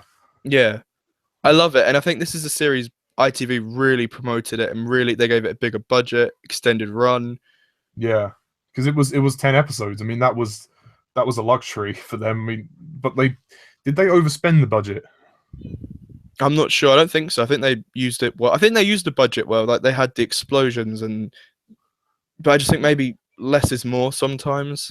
Yeah, I think that's my feeling as well. Like, you know, they were too ambitious, and it kind of the story of the overall story arc of the suffered. I think. Yeah, it suffered. I mean, no pun intended, but it did suffer. But it has some good moments, and it's definitely worth watching when you compare it to series 4 and 5. But I mean, I really do like this. I would give this series high approval, but it's just I could watch the series again and again. Yeah. But I don't know. It's just it doesn't fit. I think the problem is Adrian Hodges, who was head writer, didn't write for this series. Yeah. So he was still part of the team, and he decided what was happening, but he didn't. He gave it to Steve Bailey. I think his name is Steve Bailey, and he was the one who like came up with the story arc, and it just doesn't work. Yeah. I mean, there's at least a couple of episodes here you could remove from the overall arc. Like episode 8, that has nothing to do with the main story, other than that you see Helen disguised as that woman at the end. And I mean, because Jack Maitland doesn't have a purpose to be in the series whatsoever. You could get rid of Jack. You could get rid of that whole subplot with Rex going missing, and you could get rid of. You can get rid of episode 7. I mean, I know as much as I like it, you could. Yeah. And you could just have the whole series dedicated to this future plot. Yeah. But I reckon if they Cutter till the die at the end of the series. The mythical creature thing is what I think it should have been on. I think it should have been 6 or 7 or even 8 episodes. Yeah, I'd be okay with 8 episodes. Yeah, you could have had. You could have used the whole 10, but it's just getting the story that the story didn't require it. That's why I think it stops and starts with different story ideas just to fill the space. I mean, as much as I love the new characters, and they weren't all developed to their full potential, Danny's done well enough. Danny's done well, but Sarah's not developed well enough. She's in there. I think she is towards the end. Yeah, they start to use her towards the end, but they just kind of forget about her after episode 1. I think episode 1, episode 2, episode 3, episode 4, she's not even in it. They forget about her, but then after that, she's in it full throttle, and I like that. From 5 to 10, she's kind of they use her more, but she should have been the main focus. I mean, I will say one thing that was consistent was the comedy. At least there was some light relief. Like, but sometimes it didn't work. The guy that they tied to the tree in his underwear. That was funny. Yeah. Yeah, and Abby's like, I believe these are yours, and she holds up the bra or something. Like, the bit where in the Terrorbird episode where they're like Sarah rips her dress. Yeah, that made me laugh. Or like they have some really cool deaths in this series as well. Like the Terrorbird, like it blows up the car, and the Terrorbird like had its head cut off by the wheel of the car. I always think it's funny when Danny arrests Connor in episode 2. I mean, that's something that originally you can actually read the drafts of the original episode for that. It was Cutter who was arrested. Really? Yeah, and it would have been great to have Cutter and Danny actually meet. Yeah, because they never interact. It's kind of a shame because it'd have been like the crossover of those eras, and he could have given Danny his approval. Been like passing the torch. Yeah. But oh well, like I'm happy. I'm happy with what we've got, but Yeah. It was. I mean, Helen was wasted in the series. she just doesn't fit. She doesn't do anything. They turn her into like traditional mustache twirling villain. Yeah. Her plan. Really. I mean. Yeah. I mean, and her death is just insulting. Like when I watched that, I was like, "Oh, that's pretty cool," but I know she's gonna be back. Like I didn't. I thought it was just a clone or something. Like, I laughed at her death. That would have been cool actually if she cloned herself. Sense, so they could still bring her back. Like I didn't. Me and my friend watched it, Jamie, and we're like, "Oh, she's gonna be back. Oh, I can't wait to see how she comes back." And then in series 4 and 5, it's like, no, she's dead. And I was like, "What?" Yeah, Helen Cutter dead as a dodo. Oh fuck! Excellent. That was annoying. But overall impression of the series. Oh, before we wrap it up, yeah, for series 3, I do want to say they did introduce the best characters in Sid and Nancy, and I was heartbroken that they didn't return. Yes, that was a shame. But then again, Connor and Abby went missing for a year, so they probably just put the creatures into the arc or something. But yeah, you could have had them cameo at least. Yeah, the producer said they were in the arc, but it just didn't make sense when they came back. They didn't say, "Oh, where's Sid and Nancy?" It's just Rex. Yeah, where's Rex? Oh yeah, and where's Sarah? You know. And then I was glad we got a Sarah reference, unlike. But yeah, I was a bit annoyed in series 4 that when Danny came back, he said nothing of Sarah, and when Jenny returned, she said nothing of Danny or Sarah. Yeah, but I mean, yeah, we'll get onto that in a sec. But also the music was good too. This was the last series where I thought the music was still strong. Also, another plot we forgot to mention was in series 2 that we had that journalist guy who's trying to get in on the news stuff. It was nice to see him return. Actually, he plays a big part. Tries to uncover. He tries to expose all of this. I think episode 4 is one of the strongest. Actually, it's surprising how shortly after Carter's death they just carry on. Really, but I like how you still get like the repercussions of his death are still felt. Yeah, I still think he needed a funeral though. That would have been nice. Like, because he's the leader. He was the leader of the team. And although maybe if they did that, like they couldn't have a whole episode in the funeral with like creatures because it would have been a bit disrespectful. But then at the same time, if they did like what they did with Steven, like, or if they had his funeral at the end of episode 3, or at least. Well, I do love the end of episode 3 where he's like, Lester's like, "Get this man an ambulance now." Yeah, so Lester does care. I mean, if Cutter had a funeral and then they got the anomaly alert, or at least if in the arc they had a little memorial for him, like if Connor maybe did a speech or something, that would have been absolutely brilliant. But sadly, they just moved on. They just, I mean, at the beginning they're all a bit sad, and then he's like, he says to Jenny, "Oh, you're in charge until we can find a suitable replacement." So that was quite an interesting moment. And also, it's the last series with the beautiful, beautiful arc. It is, yes. Unfortunately, I mean, even though the arc gets burnt, like that's one thing I didn't get. Episode 3, the arc gets burnt, but then the next episode, it's kind of all right. They've rebuilt it. Yeah, they rebuilt it within like a short space of time. It would have made sense for it to happen in the finale, and then in series 4, that's why there's a new one. Yeah, that's why I think episode 3, or at least half of that episode, should be in the finale. Like, if you're going to kill off Cutter, rather than have this, tracking down Helen through the anomalies thing and having her kill the apes, she could have, like, they could down and brought her back to the arc, and then, part of episode 9 and part of episode 10 could have been merged into one, if that makes sense. Also, Johnson's death was really quite graphic. Yeah, I agree. I mean, also, the fungus episode was really scary. I watched it recently.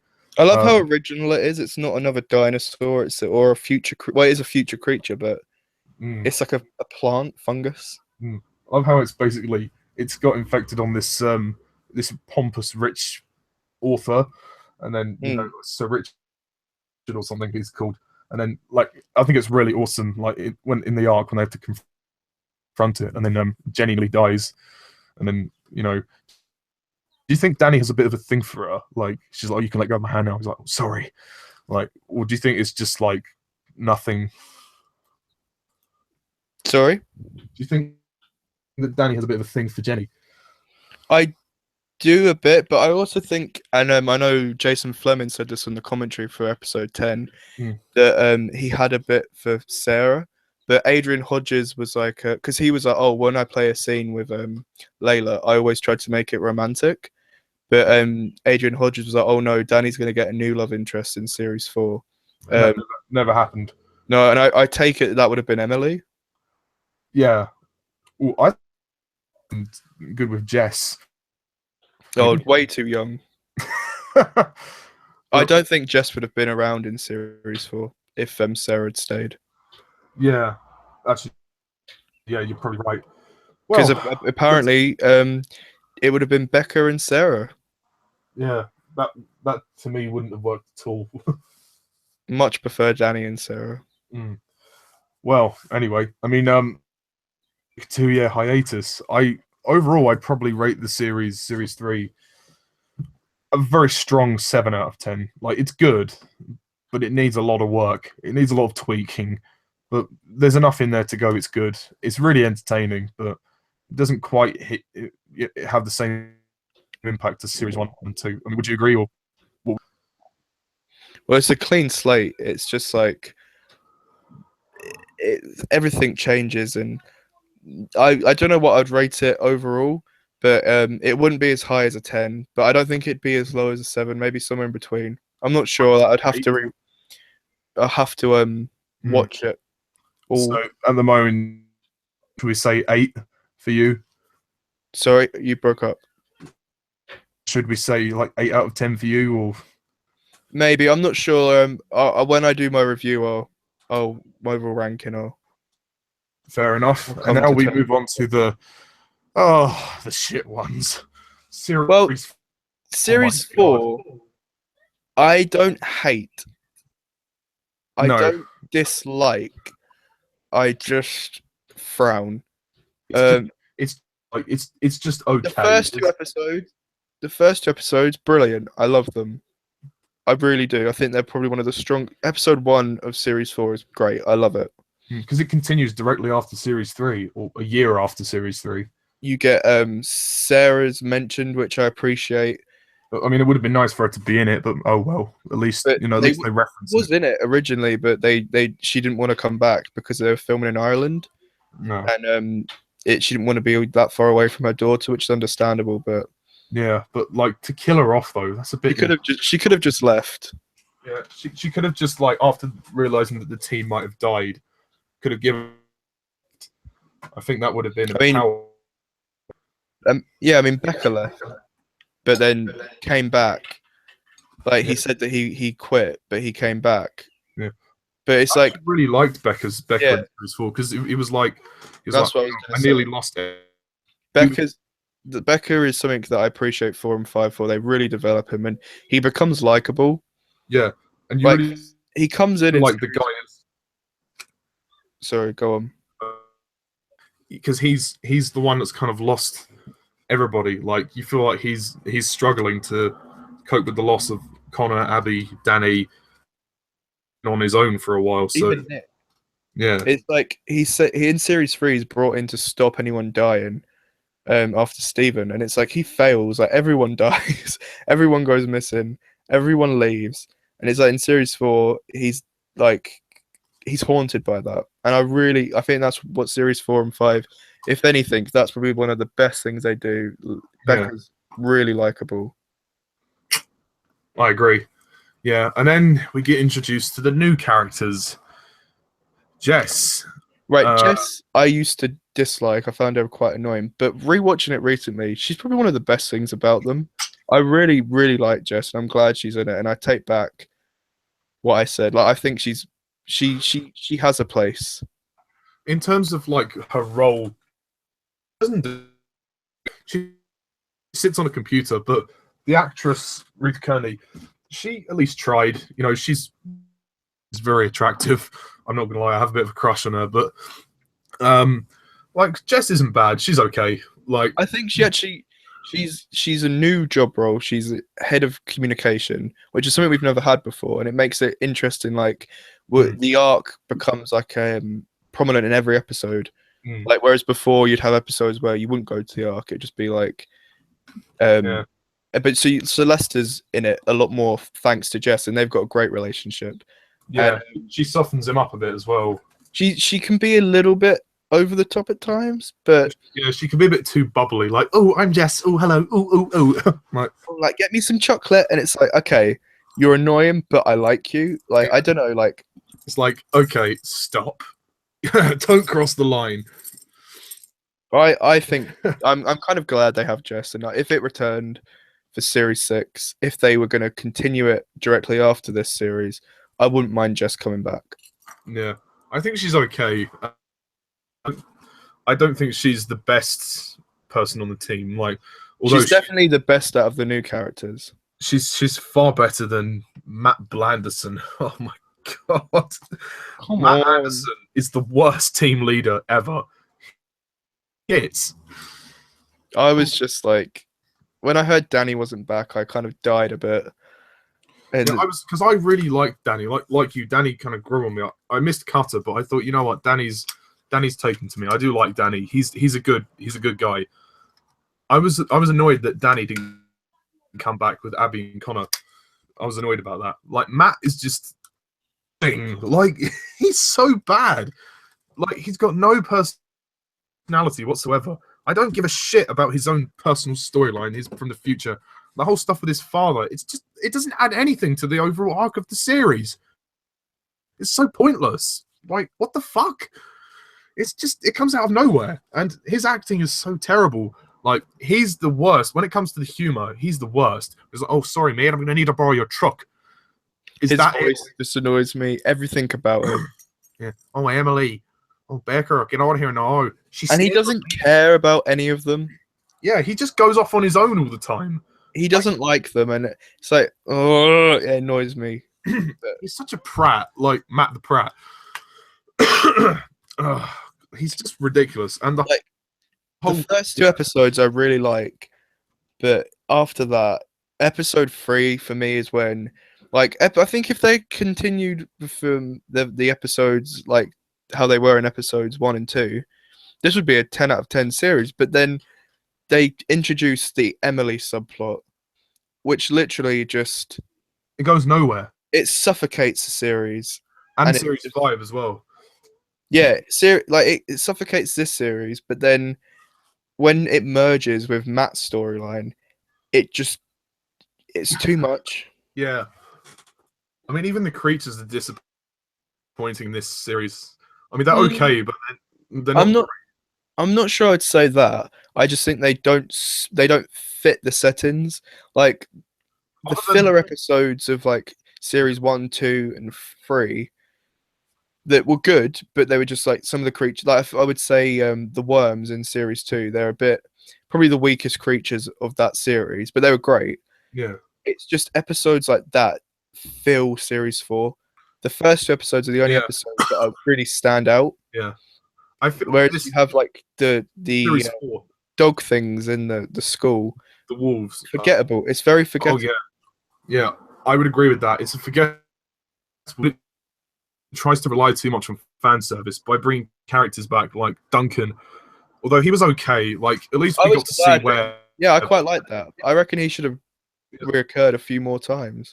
I wouldn't say. I would disagree there. I mean, it was nice to see him, but he was brought in just literally for fan service. Well, I just don't see why he was. I think they should have brought him back because like it ends with him like, oh, if I find any more creatures, I'll let you know. And then it's just like he's just waiting for creatures to appear. Like maybe he could have like rung them up and been like, oh, I found a body or something in series 5, just to take away from that god awful future is coming for us shit. Oh god, I mean, Duncan. Like the only problem I have with that episode is that he's basically at the same place by the end of the episode. He's basically still for the creatures and everything. Like That's why I think they should have given him an unofficial job. Like not that he should be part of the team, but just like maybe he's like on the lookout for the Ark or something. Like liaising with Connor, like because which is kind of how they leave it. Just but you could argue that it is unnecessary. But at least it's nice to see him like how he'd moved on after Tom's death. Because that was something that was kind of weird in series 1. Like after Tom dies, he's never in it. Yeah, like Duncan just kind of he's on his own. So yeah, it was nice. So it was nice to see him in that respect. And but then when they bring Jenny back, that's when it really got on my nerves because I thought, you know what, this is insulting. She was in love with Cutter in the last series. Like, I don't mind her coming back. Like I wanted her to come back so much. It makes Jenny out to be like a bloody whore or something. Like she's only after men. Like which isn't like her at all. I don't mind that. Like I didn't even mind that she was moved on, but it's the fact that she says, "Oh, I'm over him now." No, you're not. You're clearly not. I mean, like in series 2, when we first met her, she's with another fiance, and then she likes Cutter. Fiance divorces her for whatever reason, and they split up. Then she tries to get with Cutter. Cutter dies. Then she's with this other guy called Michael, and he's completely okay with it. Like what? She's with 3 men in the space of 2 series, and then and now her new husband doesn't even care that she's been involved with all of this. He just accepts it. He's like, okay, so you are over him, right? What? No, nobody would have that reaction. What the fuck? I do like the creatures in this episode, though.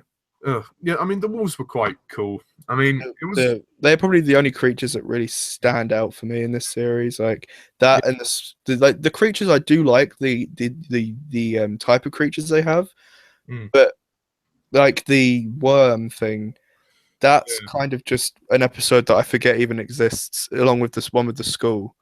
Yeah, like you could take those 3 students are they're just boring characters. I mean, the girl is fit, but that's beside the point. They're just so like I don't want to see scenes like that. I just want to see the team really in that like episode. I think it's episode 4. Yeah, it's just pointless. 4 and 5 are very boring. Whereas 6, at least Jenny's back. 3, I do like the lizard, the tree creepers. They're quite cool. I mean, episode 7 is disappointing. Episode 7, they just brought back a terror bird. I was like, oh yeah, and bringing back Danny Quinn. Like I was really happy when Danny came back because I thought, oh great, he's going to be in series 5. Thank God for that. Nope, he just goes back into Anomaly at the end, chasing after his brother. Never see him again. I mean, like, I'm glad that he came back. We got some closure, but I'm kind of glad how they writ him out. He didn't get killed. At least, like, he can come back. Yeah. It's just like there's no closure. Like he just goes after his brother. We don't know what happens. Apparently, this Ethan guy is his brother, which is weird. Like I don't get this Ethan character, Patrick or Ethan, or whatever his name is. Who's Irish, even though in episode 2 of series 3 we see Danny's brother, who's like all Cockney. Yeah, it's just ridiculous. I mean, like the idea of all the anomalies, like the satellite anomalies, I was like, oh, this is cool. I like this. Yeah, I mean, also another character who's introduced is Philip Burton, who's from the episode 1. You can just tell he's the bad guy. Like Alexander Siddig does a good job with the performance, but the character's boring. Like Philip's just boring. There's nothing unique about him. He's a bad guy. Because he pisses off Lester, and you can just tell if you piss off Lester, you're bad. Yeah, like, and I mean, he has he tries to reel Connor into this whole thing, which is like, oh, okay, so he's got something planned. So there's no mystery with the villains. Like, at least with Leek, it was unique because he was a little man trying to take control. And you didn't really get what his motive was? Oh, yeah, Philip has no motive. Basically, I kind of got it he's a victim of Helen. Yeah, so he's been probably fucked by Helen, so Helen's kind of manipulated him. But you kind of feel like he's doing this for no reason, even though Helen has kind of you're meant to think he's doing it to avenge Helen, but I just question like where Philip, like how did they know each other? They could have explained that. All Well, you hear I is think they kind of do in the fact that they're both well-known scientists. yeah, But you know, all they do is like have some dialogue to explain that. It's like, oh, change the future, Philip. This is the future or something I like think that. it would have been great to have Helen actually return. Yeah, like if she wasn't dead. I mean, you could have even done it without her dying. Like this could have been her backup plan because Yeah, it's the time travel show. She could have come back. That you could have seen her in the future, but we all know she died. Whereas this was just like she doesn't know that yet. yeah. I mean, Danny, when Danny comes back, he even says, "Oh, there was a file, or Helen's file that said named Philip Burton or something like that." So he knows that Philip is up to something. And I love how evil Philip is, and he's just like, we need to watch him. I love Danny's reactions to Philip. Like this is why I want Danny back. yeah, yeah. I mean, it was nice. I mean, at least it was nice to have him there for one episode. So we know he's not dead, but it's just a mess. I mean, I like. Sorry, go on. You first. I was gonna say I like. Again, like series 3, I do like this series. Some of it. Yeah. But But it's worse.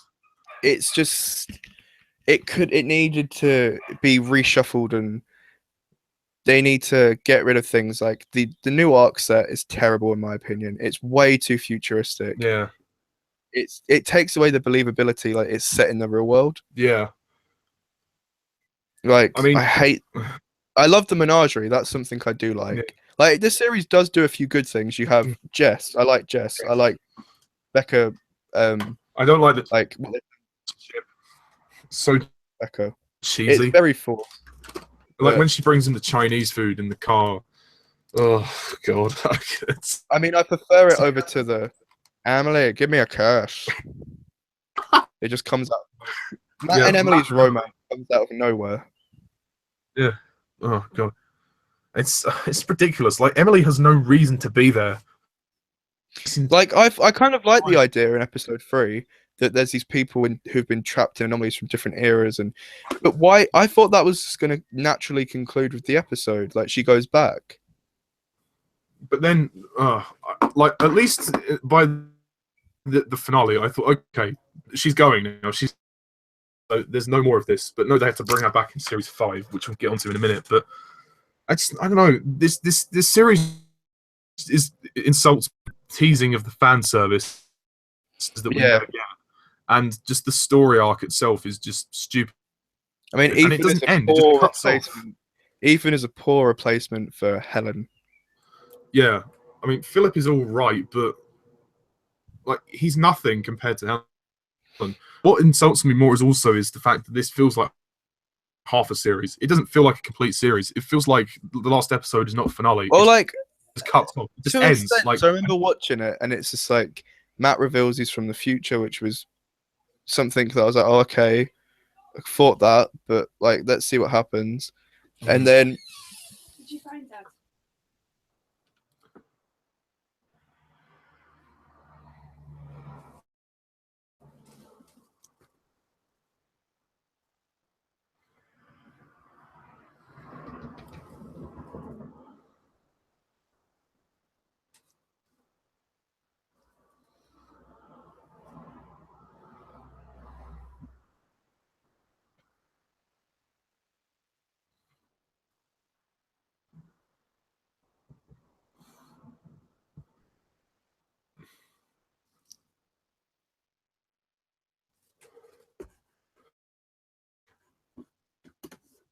sorry about that.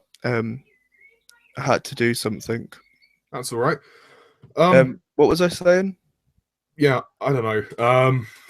But I mean, I'm not gonna knock this series completely. It's like you said, there's some potential. Oh no, that was what I was saying. About the finale. Like, I do think it's epic in the sense, and this is just really exaggerating. I don't think it's as epic as what we've had before, but like the idea of like the satellite anomalies is interesting, and Danny's return, and like the reveal that Philip was the villain the whole time, which we knew, and then he drives off with Connor, and Connor predicts this convergence of all these anomalies going to happen, which Yeah. I don't really see how he predicts it. But it's just like, okay, so if Philip's got Connor, what's going to happen in the next episode? And it's just like, oh, it doesn't pick up where it continues. Like, that would have been dramatic if Philip kidnapped Connor or something. This is probably the worst finale of all 5 series. I agree. It's just Completely like agree. So lackluster. There's no. It's like I was expecting the future predators to appear, like they do every year. Yeah. But no, this is the only series with no future creatures in it. Yeah, I mean, the Terror Birds were appreciated, but the only thing for me that was of any closure was Emily's departure. Well, for now, anyway. Her departure for now. Nice, but like... Yeah, I really liked her departure. I thought I was really like, oh, I really like Emily in Series 4. Well, yeah, She annoys me a bit. When she's with Matt, she annoys me, but when she's on her own, I really do like her. It's probably just because Matt himself is annoying. Like, particularly when he goes into the girl's room and he's like, "Oh, I need to speak to Emily." You know, she stays with me. Like, she stays with me. Like, what? Just annoying. Like, and also the stuff with his father. I don't care. I don't care about that. Like when and his father's English as well, which doesn't make much sense. But oh well, that's that. Matthew, we must do it, Matthew. And when he died, I was like, great. Thank God for that. And then she was like, "Who is he?" "He's my father." Oh yeah, as if it wasn't blindingly obvious. It's like, what? Like Gideon. I think his name's Gideon. Yeah, Gideon. I remember when they were releasing the character promos, it was like Gideon, a new member of the team, and I was like, what? I'm so glad that didn't become So how does he know about Helen? Like, obviously, I know they're from the future, but how does he know about, Helen and stuff? Like, obviously, Matt has told him stuff, but how does he know the life history of Helen Cutter? Maybe he met Helen in the future and fucked her, and Matt's actually Helen's son. It would make sense. Like, she must have had him young. But God, like the overall impression, it's okay, but it was hoping for. It's definitely the best out of 4 and 5. I prefer 4. Yeah, I prefer it to Series 5, even though it just feels like the first half. I think there are some good episodes in Series 4. Yeah, there are some. The first 2 episodes are good, but I don't really like the ones after that. Like, episode 5 was okay, I guess, when they go near the cliffs. That was a nice change of scene. But just again, it was so boring. Yeah. It's just a boring series. Like, I don't like 4 and 5. They just bore me. Like, if they didn't have Matt Anderson and this whole future plot, then it would be much better. Like, if they had focused on the myths and legends, I genuinely think Connor. If they're not going to bring Danny back until the end, I genuinely think Connor should have taken over as team leader. Or if they come back and they find Jenny's returned as team leader in their absence. Yeah, which would have been nice. Well, then again, it would have kind of squandered her exit in episode 5 of series 3. But then again, they did that in episode 6 of this series. Yeah. At least it would have given us Jenny back, and it would have made us like the team leader. Like, what did Lucy Brown say to coming back for series 4? Like, what made her agree? She said she couldn't wait to come back. Like, she always wanted to cameo and reappear in every series. And it's a shame because they did it as like one big series and split it, that she didn't reappear in series 5 when it started to leak on the media. She could have covered it up. Yeah, it's a shame. But then again, it probably would have got annoying after a while because she made her big exit in series 3. So it was, she should have returned. Like, the whole wedding scenario. Like, you could have just had her. She could have. She didn't have to get married to anybody else. The fact that it always goes with men with her, it's like, you don't need that. It could have been like her sister's wedding. Yeah, her sister Claudia Brown. Dun dun dun. Like, and I mean, they reference Cutter there as well, which is nice. But it just for me, it was the first series when I looked at, and I just thought, this doesn't feel right. It's not the same, and it's just disappointing. Like, I remember actually really enjoying it. after the long CGI is break. good. Yeah. I really enjoyed it, but it's when it came to because it's a lot of build up for Series 5, really. Yeah. But then when Series 5 fell flat on its face, that's when I kind of look back and think, wait a minute, this is shit. Yeah. It's like, so again, I think at least Series 3, like, it didn't become ridiculous. It had a certain amount of limitations. It was over ambitious, but at least it kind of knew when to stop. Like, I just wish so much that the original Series 4 with Danny and Sarah took place. Yeah, it wasn't the Series 4 I sent him. With no future plot and No, Matt Anderson. hmm Like, he's easily the worst team leader. Like, he's not even a leader. He just goes off on his own. I rank Jenny higher than him. Yeah, and she was in one episode as a team leader. But in that one episode, she was so much better. I completely agree. So, if I were to rate the series overall, I'd probably say 5 out of 10. It's okay, but it's disappointing. I do like the creatures, though. The CGI does hold up well. It is shot fairly well. Like, well, this is another thing. Shaky cam. yeah, shaky cam. Oh god, the shaky cam Overload. with me in episode 3 the most, because when they have the scene on the roof at the very end, and they're tying up the creature, it's like, fuck's sake, god. But I think it's more of a problem in, at least from what I can remember. What would you rate Series 4 out of 10? Again, I'm not entirely sure, but probably along the lines of like a 5. Yeah, like, it's all right, but It's good, but it's just it's the first half of a really crap story arc. yeah, and the crapness continues with Series 5. Oh, Now this is the first series that I was disappointed. Like I was just like, this is abysmal. the show, to me, it told was it doesn't know what it is anymore.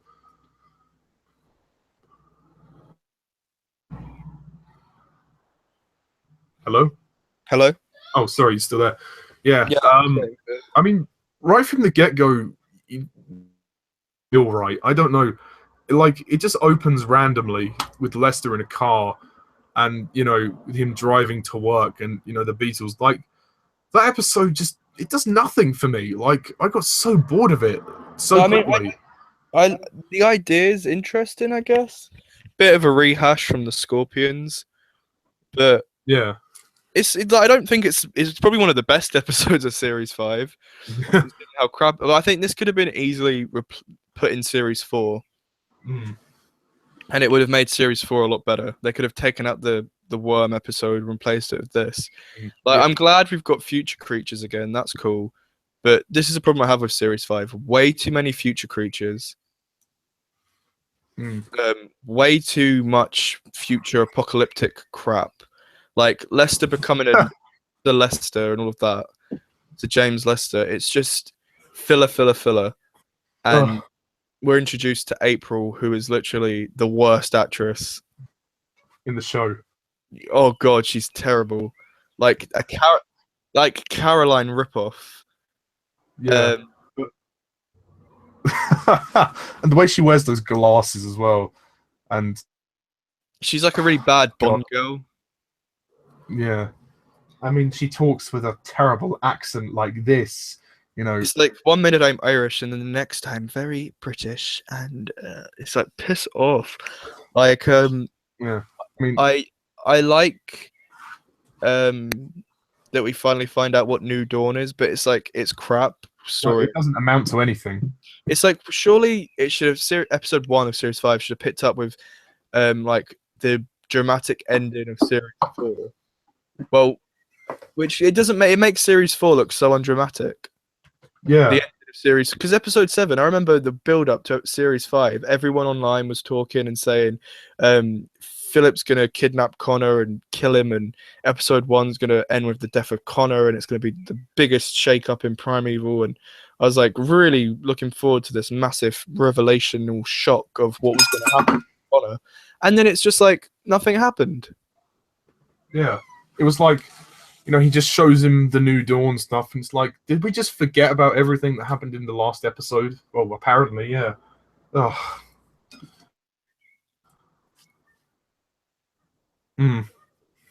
But episode 2, probably one of my favorites of series 5. I used to dislike it, but the more I watch it, the more I appreciate it for what it is. I like the setting, like the Yeah, submarine. it's cool. That was good. It gave it kind of like a cold. It reminded me of Cold War from Doctor Who. It reminded me of that episode. It had like kind of a. They actually used the same set. Did they? Well, Doctor Who did, because this came out before. Yeah, it looks very similar. I mean, and that one is probably shot very well. The fact that it's all in the dark as well, that was good. Do you out of interest, do you prefer this episode to Cold War or Cold War to? Probably Cold War, but I mean this. Well, it was a good. It wasn't a bad episode from what I can remember. I can't remember much of Series 5 because it's so boring. I prefer Cold War, but I do like this episode.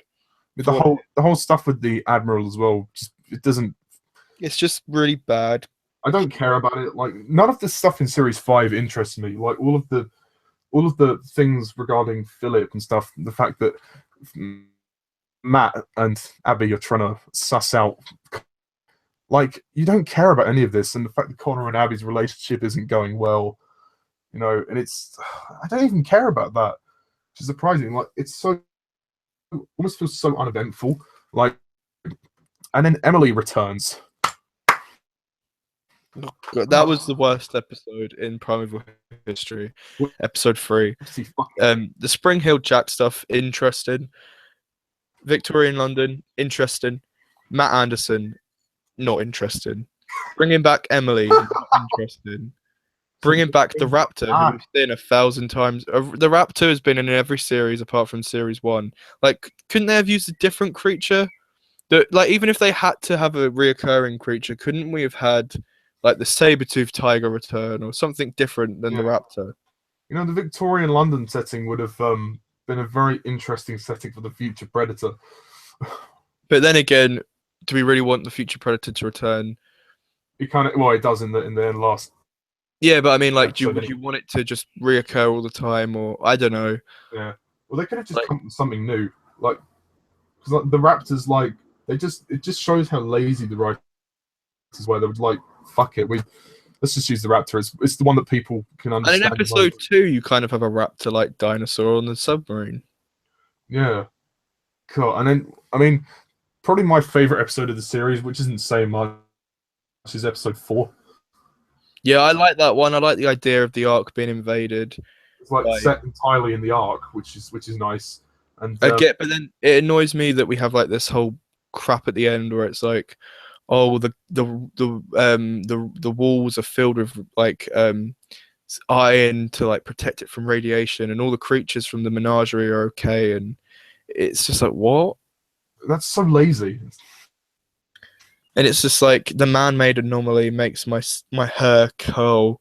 Like, how do you know how to make an anomaly when you don't even know how and why they open? It just makes it so dumb. Like, the beetles are cool, but again, kind of, we've just had a massive beetle in episode 1. So if that was in series 4 and you had beetles here, it wouldn't be that much of a big deal. I like but the it's just tension of the episode and the fact that Jess is almost dying. That was I thought she was gonna die when I first watched it. I was like, oh shit. Because seeing how series 3 kills everyone off. Yeah. I mean, but it doesn't really. Yeah, it doesn't relate to the main story arc as far as I'm aware. And also, it's Rex's last appearance. Oh yeah. I mean, those beetles, they come through Connor's anomaly, so it's kind of Connor that causes all of this by accident. I think it's probably Matt's best episode. Not that says very much, but yeah. And then episode 5, which starts out promising, but then it just goes like the problem is you don't care about anything. I just hate the fact they revealed to everyone the public now know about these anomalies. Yeah. Oh, I mean those when Matt tries, when they try and stop the is it the G-Rex at the beginning? T-Rex. the T-Rex. They put a T-Rex in it. It's like the thing I liked about Primeval was they never did a T-Rex because it's just like let's do different creatures. But no, Yeah, it's quite a generic go-to creature, that one. but it's terrible. Yeah, I mean, it's just the way it tries to build up to this dramatic climax. It just like because all the like he goes through the anomaly. Abby fights. April dies, is being held by the guards, and Philip finally launches. And then he's like, "Philip, I've seen it. You're gonna kill everything." And the whole New Dawn. No! I don't care about this New Dawn thing. None of us can be right. Philip, stop! Like that's the only time you see him try to act, and it's actually funny. I laugh my. It's like It's just so cringy to see this is what it's become. Yeah, like Philip, no. Like if they had to have Jenny return, she should have returned for this one. Yeah, I agree. It would have and then made Emily sense is like, plot-wise. yeah, and then like they use Emily's name for whatever, and then like she tries to help, and then she gets knocked out, so she's useless. Yeah, everyone gets knocked out all the time. I mean, what is this 60s Doctor Who? Oh my god! Actually, if Lester does anything in the episode whatsoever, Oh, he just has a few digs at Philip, and then in the next episode, him and Jess are attacked by mutated future predators. I do appreciate they changed the predator design a bit. It's like their big triumphant return from their break in series 4. Yeah, but it didn't make up for the 45 minutes of bullshit that we just watched. Like the end as well. Open up everywhere. It's like, what the fuck? What the fuck was that? It's like the convergence are a natural part of the anomaly process. It's like, what anomaly process? We know nothing about them. What was that? Was that Matt that said that? Yeah. No, stop! Like they said, Series 5 would explain what the anomalies were, but they didn't. It's like the ending as well. You see the two Matts. You see the other Matt that comes back. Like when Matt went through the anomaly, I was like, oh, like if you think of it from a time perspective, it's going to get a bit timey-wimey. But when he went through, technically that would prevent, if he saved the future, he would never come into the past to prevent him stopping the future, so he wouldn't be there anymore. Yeah. And nor would Emily, because it was Matt that brought Emily back, so they would both disappear. And I was like, this is going to be great. And then Matt doesn't come back, and I was like, yes. And then he comes back, I'm just like, for fuck's sake. And then there's two of them, like. Oh, I don't mind Emily staying. Yeah. Emily can stay, but not Matt. Matt, yeah. Like, bring Danny Quinn back, for God's sake. I mean, we'll just have Connor as the leader now. Yeah, exactly. Connor, he's proved himself. Like, Connor's matured so much. Like, and in Series 4, he says he's like, you can't stop me doing Cutter's work. I will continue. Although, in New World, there is a hint at something. So I'm not going to ruin it for you, but... Okay, that's fair enough. I need to watch it at some stage. But, yeah, Series 5, what a crap way to go out. It's such a disappointment. I think it's a better finale than Series 4. Well, in terms of action, yeah, there's more action and it's a bit more. Or just in general, I like Lester's more involved, but again, it's just a rehash of Series 2 with the Predators in the Ark. And I read somewhere that originally in Series 5, Lester and Jess were going to go in the menagerie and release all the creatures to fight this army of Predators. Yeah. Which, although would have been a bit like Series 2, it would have been interesting. Like, yeah, I mean, and also, like, I remember you saying to me a while ago, everybody's coupled off. They all end up being together. Like, Jess and Becca are together. Actually, that's one thing I forgot to say. Becca in Series 5, he's good. He's at his best. Yeah, he gets more to do. Matt and Emily are together. Connor and Abby are together, and they decide to get married.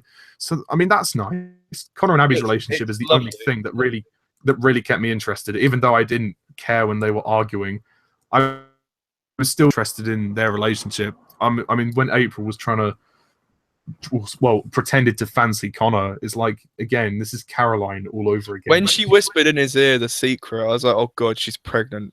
That's what's gonna be. But I was glad when it's like, oh, we're gonna get married. And then like when Lester at the end, when he's like, it's a really nice ending actually. It's nice, but it's not satisfying. Like I was really happy with the ending, bar the map bit where it was like, oh, the anomalies are closed forever now, and I was like, oh, is this really it? And then it's just like he gets a phone call. He's like, oh, this is really bad. The only two people have that number, my wife or the minister. Either way, I'm in for an earful. And then he like, there's a train that goes through an anomaly, and I was like, oh, cool. So series 6, we're gonna have this train, because I remember the producers at the time said we're unsure if the show's gonna get renewed or not. So we're gonna finish series 5, we're gonna leave it open, but in a way that it's not on a cliffhanger. So I thought that's how it was going to end. Yeah. And then you have the bit with them all running off. I was like, this is good actually. Like, it's been a shit series, but at least it's closure-ish. And then you just have the mat at the end, and I'm just like, the only was the mat bit. Like, yeah, and then I was like, that's leaving it on a cliffhanger, something you said that wouldn't happen. Yeah, I mean, as well as the cliffhanger at the end, which just pissed me off. I was like, so with the anomalies, we still pretty much know just as much as we did from the start of series 4. We don't know anything more than what we did at the end of series 3. So there's been no progression in terms of knowledge of the anomalies, other than the fact that apparently Connor can man-make, and they have those little detect things as well. Also, they have the new weapons, the EMDs, which I actually quite like them. I disagree. I think it's too futuristic again. Yeah, I mean, I think Nick Carter would have approved of it though, because it's more humane. Yeah, I think it's cool, but just use tranquilizer darts. I mean, it is quite funny in series 4, the first episode, when Matt shoots Becca, and he's like, "Well, how long will the pain wear off? A couple of hours. Your headaches are well off, but humiliation, that just kind of depends on when I get bored of it, really." So yeah, and I do like it comes full circle when he's like, the largest one's designed to take down a fully grown T-Rex, and then in the episode 5 of series 5, he's like, I told you it takes down a fucking T-Rex. He doesn't swear, but I told you it takes down a T-Rex. But it's just like series 6, if they do, I think it's probably been too long now to do a series 6. I think if they brought it back, it would be series 1 of a revived. It'd be a reboot, yeah, a revival.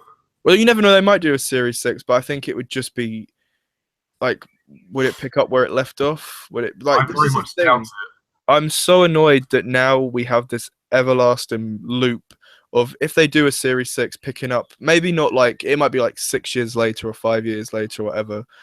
I'd rather just reboot it, to be honest. This map storyline is still going to haunt everyone. Like, for me, if it comes back, I would completely just revive it, new characters. I'd bring back Lester, Connor, and Abby. Maybe Becca, maybe Jess, but I don't think they actually need Jess or Becca. They could go off and have kids and be married and have a normal life. You could reference it, but have a reference to them, but they're happy. The first point I would do is get rid of Matt Anderson, because he's just. I wouldn't even reference him. I wouldn't reference him or Emily. I would just say that he sorted out whatever he had to sort out, and in doing so, he went back. The future never needed to be saved, so he never came here in the first place. And I would have everyone forget who he was. Yeah, like Claudia. Yeah, like Claudia, because the timeline's been fixed now. He never had to come to the past. So that ending of series 5 never would have happened. But I agree. Said that, oh, Matt, I wouldn't have even explain it, and then I would just forget about it. Yeah. No, Philip, no. I would have a new team. I would probably bring back Taylor.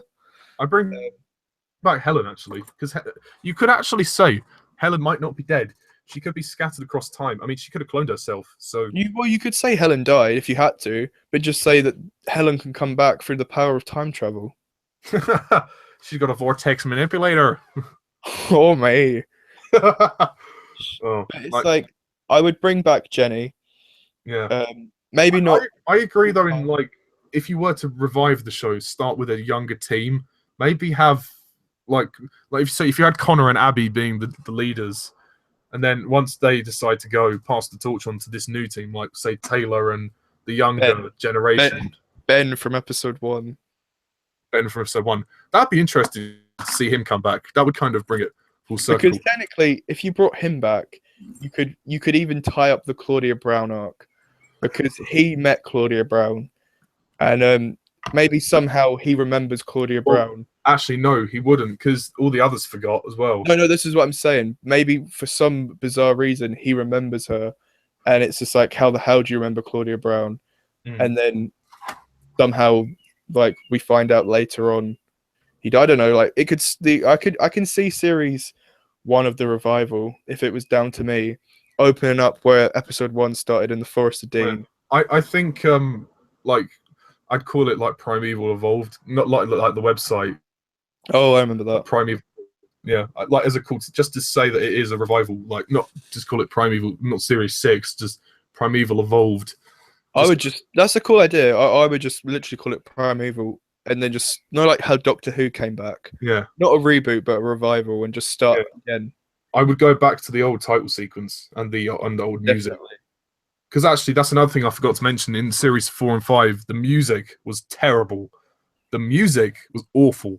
And the sound, and they changed the opening theme with like the trumpets. What the fuck? You know, that was insulting. You know, that new title sequence. I was really looking forward to seeing a new version of the title sequence with, you know, the new faces. But then it was just like, what? No! I mean, they had some old clips from some of the other episodes, and it was like... I mean, when I first saw it, I was like, okay, it'll grow on me.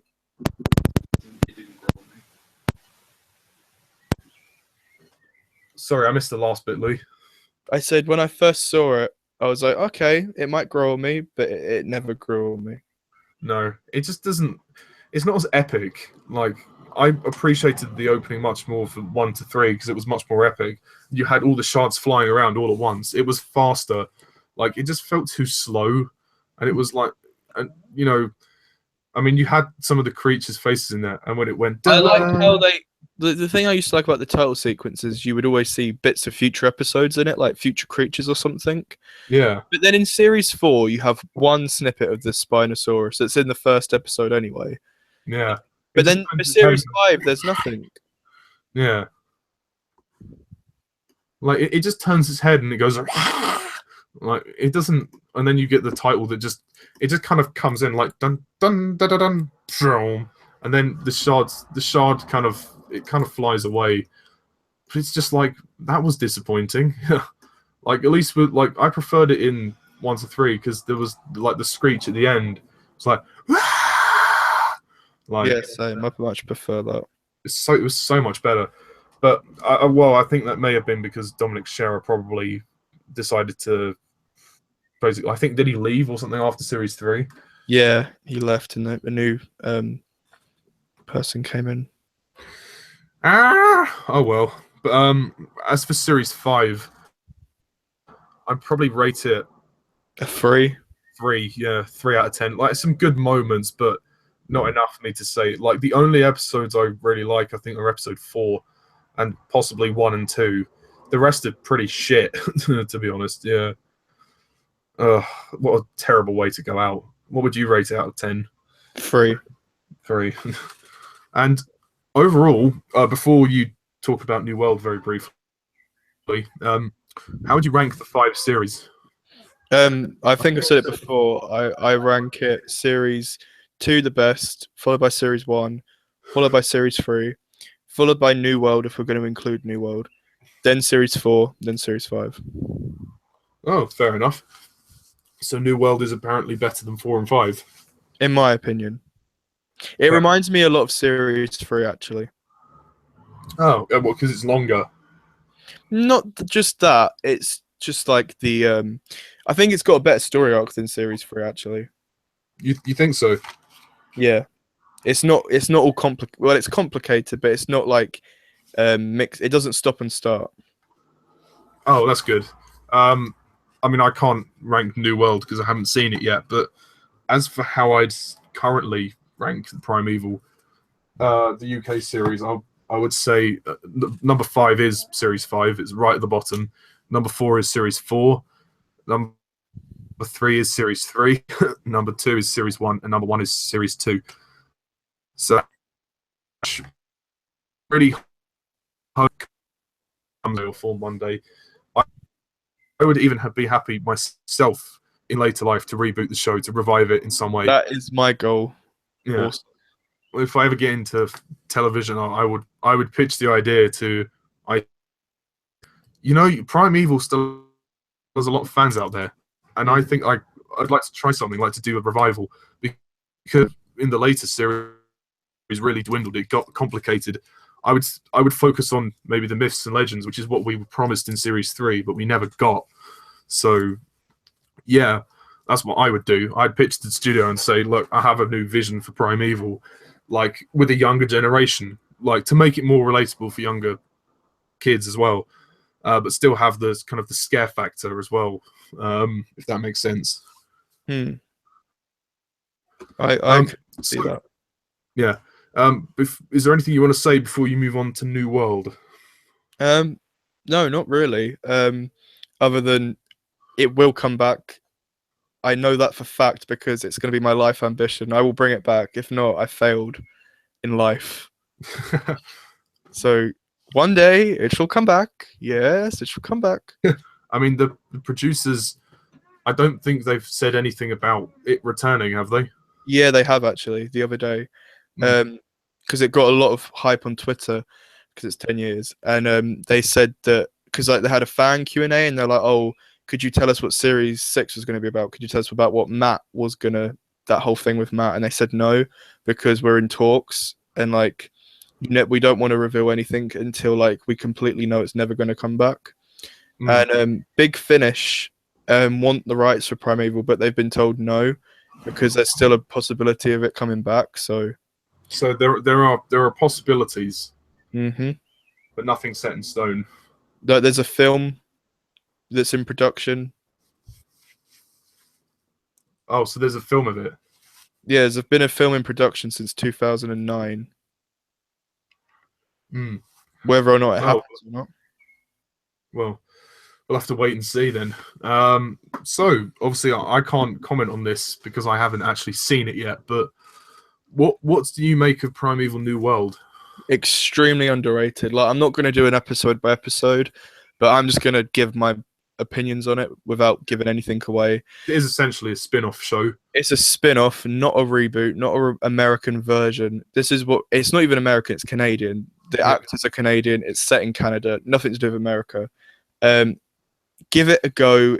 If you were going to give it a go in with an open mind. Don't think of the UK series at all. It doesn't pick up where they left off. It doesn't really mention them apart from the odd cameo from Connor. It's its own story. Yeah, it's its own story set, and this is what happens in Canada. How does Canada tackle the anomalies? That's what the story's about.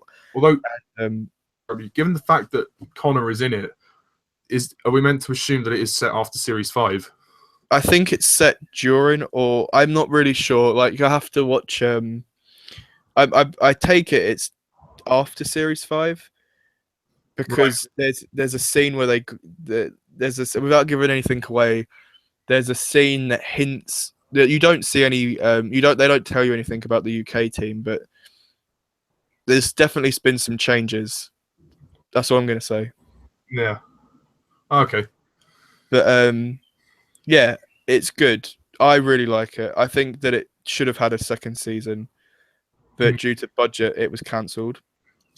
Are the characters and the drama, obviously without spoilers, or like compared to the UK show, or are they? I think they're just as likable. I mean, for me, it took about 2 episodes to proper get into it. The first episode, I would say, isn't the strongest introduction, but stay with it till at least episode 3 and 4. That's when I was really getting into it and actually looking forward to it. The CGI's by the same people that do Jurassic World. Oh, wow.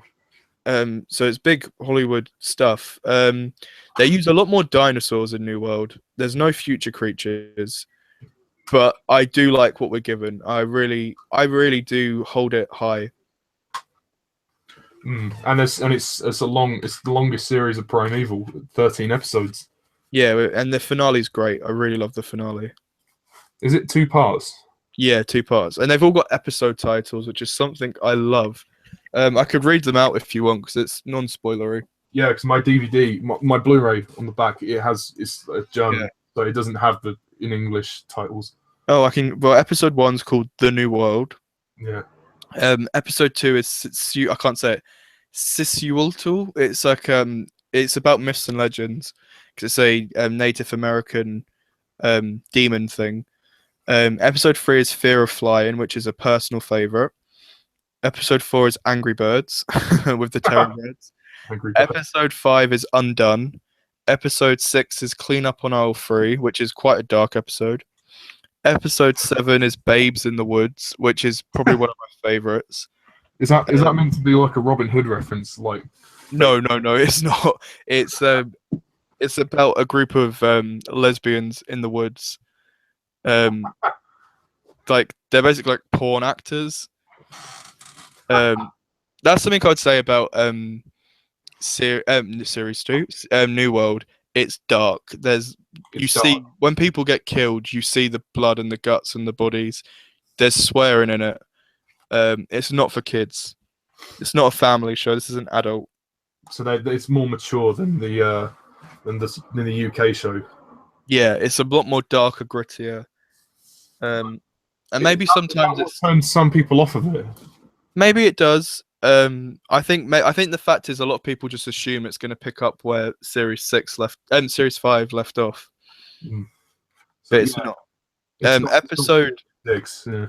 Episode 8 is called Truth, which is probably my favorite. Episode 9 is Breakthrough. Episode 10 is The Great Escape, which is a fun episode, but quite sad. Episode 11 is The Inquisition. Episode 12 and 13 is The Sound of Thunder Parts 1 and 2. And the title sequence for New World I really like, as is the theme. I've watched that on YouTube. I'm not that impressed with it. I don't know why. I think it's original. I'm glad they didn't try to do a rehash of. Yeah. Like it just doesn't sound epic though. It's like. I think maybe if you watch it, you'll get into it. Yeah, it might grow on me. I mean, visually the title sequence looks really cool. So it looks more impressive than Series 4 and 5. So. Yeah. Oh well, bummer. But yeah, I would say I look forward to your reviews. I'm going to watch Primeval New World tonight. Actually, I've decided I'm going to rewatch all of them because. Well, I've got 2 more Series 5 reviews, and then I do the Series 5 ranking. So I might do those 2 reviews, and then rank Series 5, and then I'll start the New World reviews soon. So awesome! I think you'll like it. Just give it a go, like I say. Yeah. It's hard to get into, I admit, because it is very different, and it is long as well. It's long, but for some reason Americans because it was put in America, an American channel, Americans and Canadians, they split their series. So when this aired, it aired over this 2013 to 2014. Oh right. And I think it was either 2012 to 2013 or 2013 to 2014. I can't quite remember. But when they did it, it stopped at episode 8. Episode 6 or 8 for Christmas, and then it started again in the summer. Yeah. So it's kind of like 2 series in one. Well, awesome. Give it a go and see what you think. But I recommend to fans, like, it's the next best thing you're going to get. So yeah, I mean, I've got it in my collection, so I will probably watch it. I just need to finish the other reviews and then rank Series 5. Great creatures in it, like from giant snakes to terror birds. Terror birds are the only creature from the original series to appear. That's fair enough. So they don't even have Future Predator. No, which I'm kind of glad. In all honesty. Yeah, because we did have 5 series with the Future Predator. Like, I think it would have been cool if they included future creatures, but maybe if they had a series 2, that was their plan. Fair enough. Well, I think that pretty much wraps up this hangout. Unless there's anything else you want to say, I'll probably close this off. No, I think that's it. All I'd say to fans is go out and buy the DVDs from the official from Amazon and HMV and stuff like that, officially, not secondhand. And that's the best way we can bring it back. And just keep complaining, keep signing all the petitions, keep moaning at ITV, and who knows? Yeah, because I Not- think it's going to be me and Ollie bringing it back.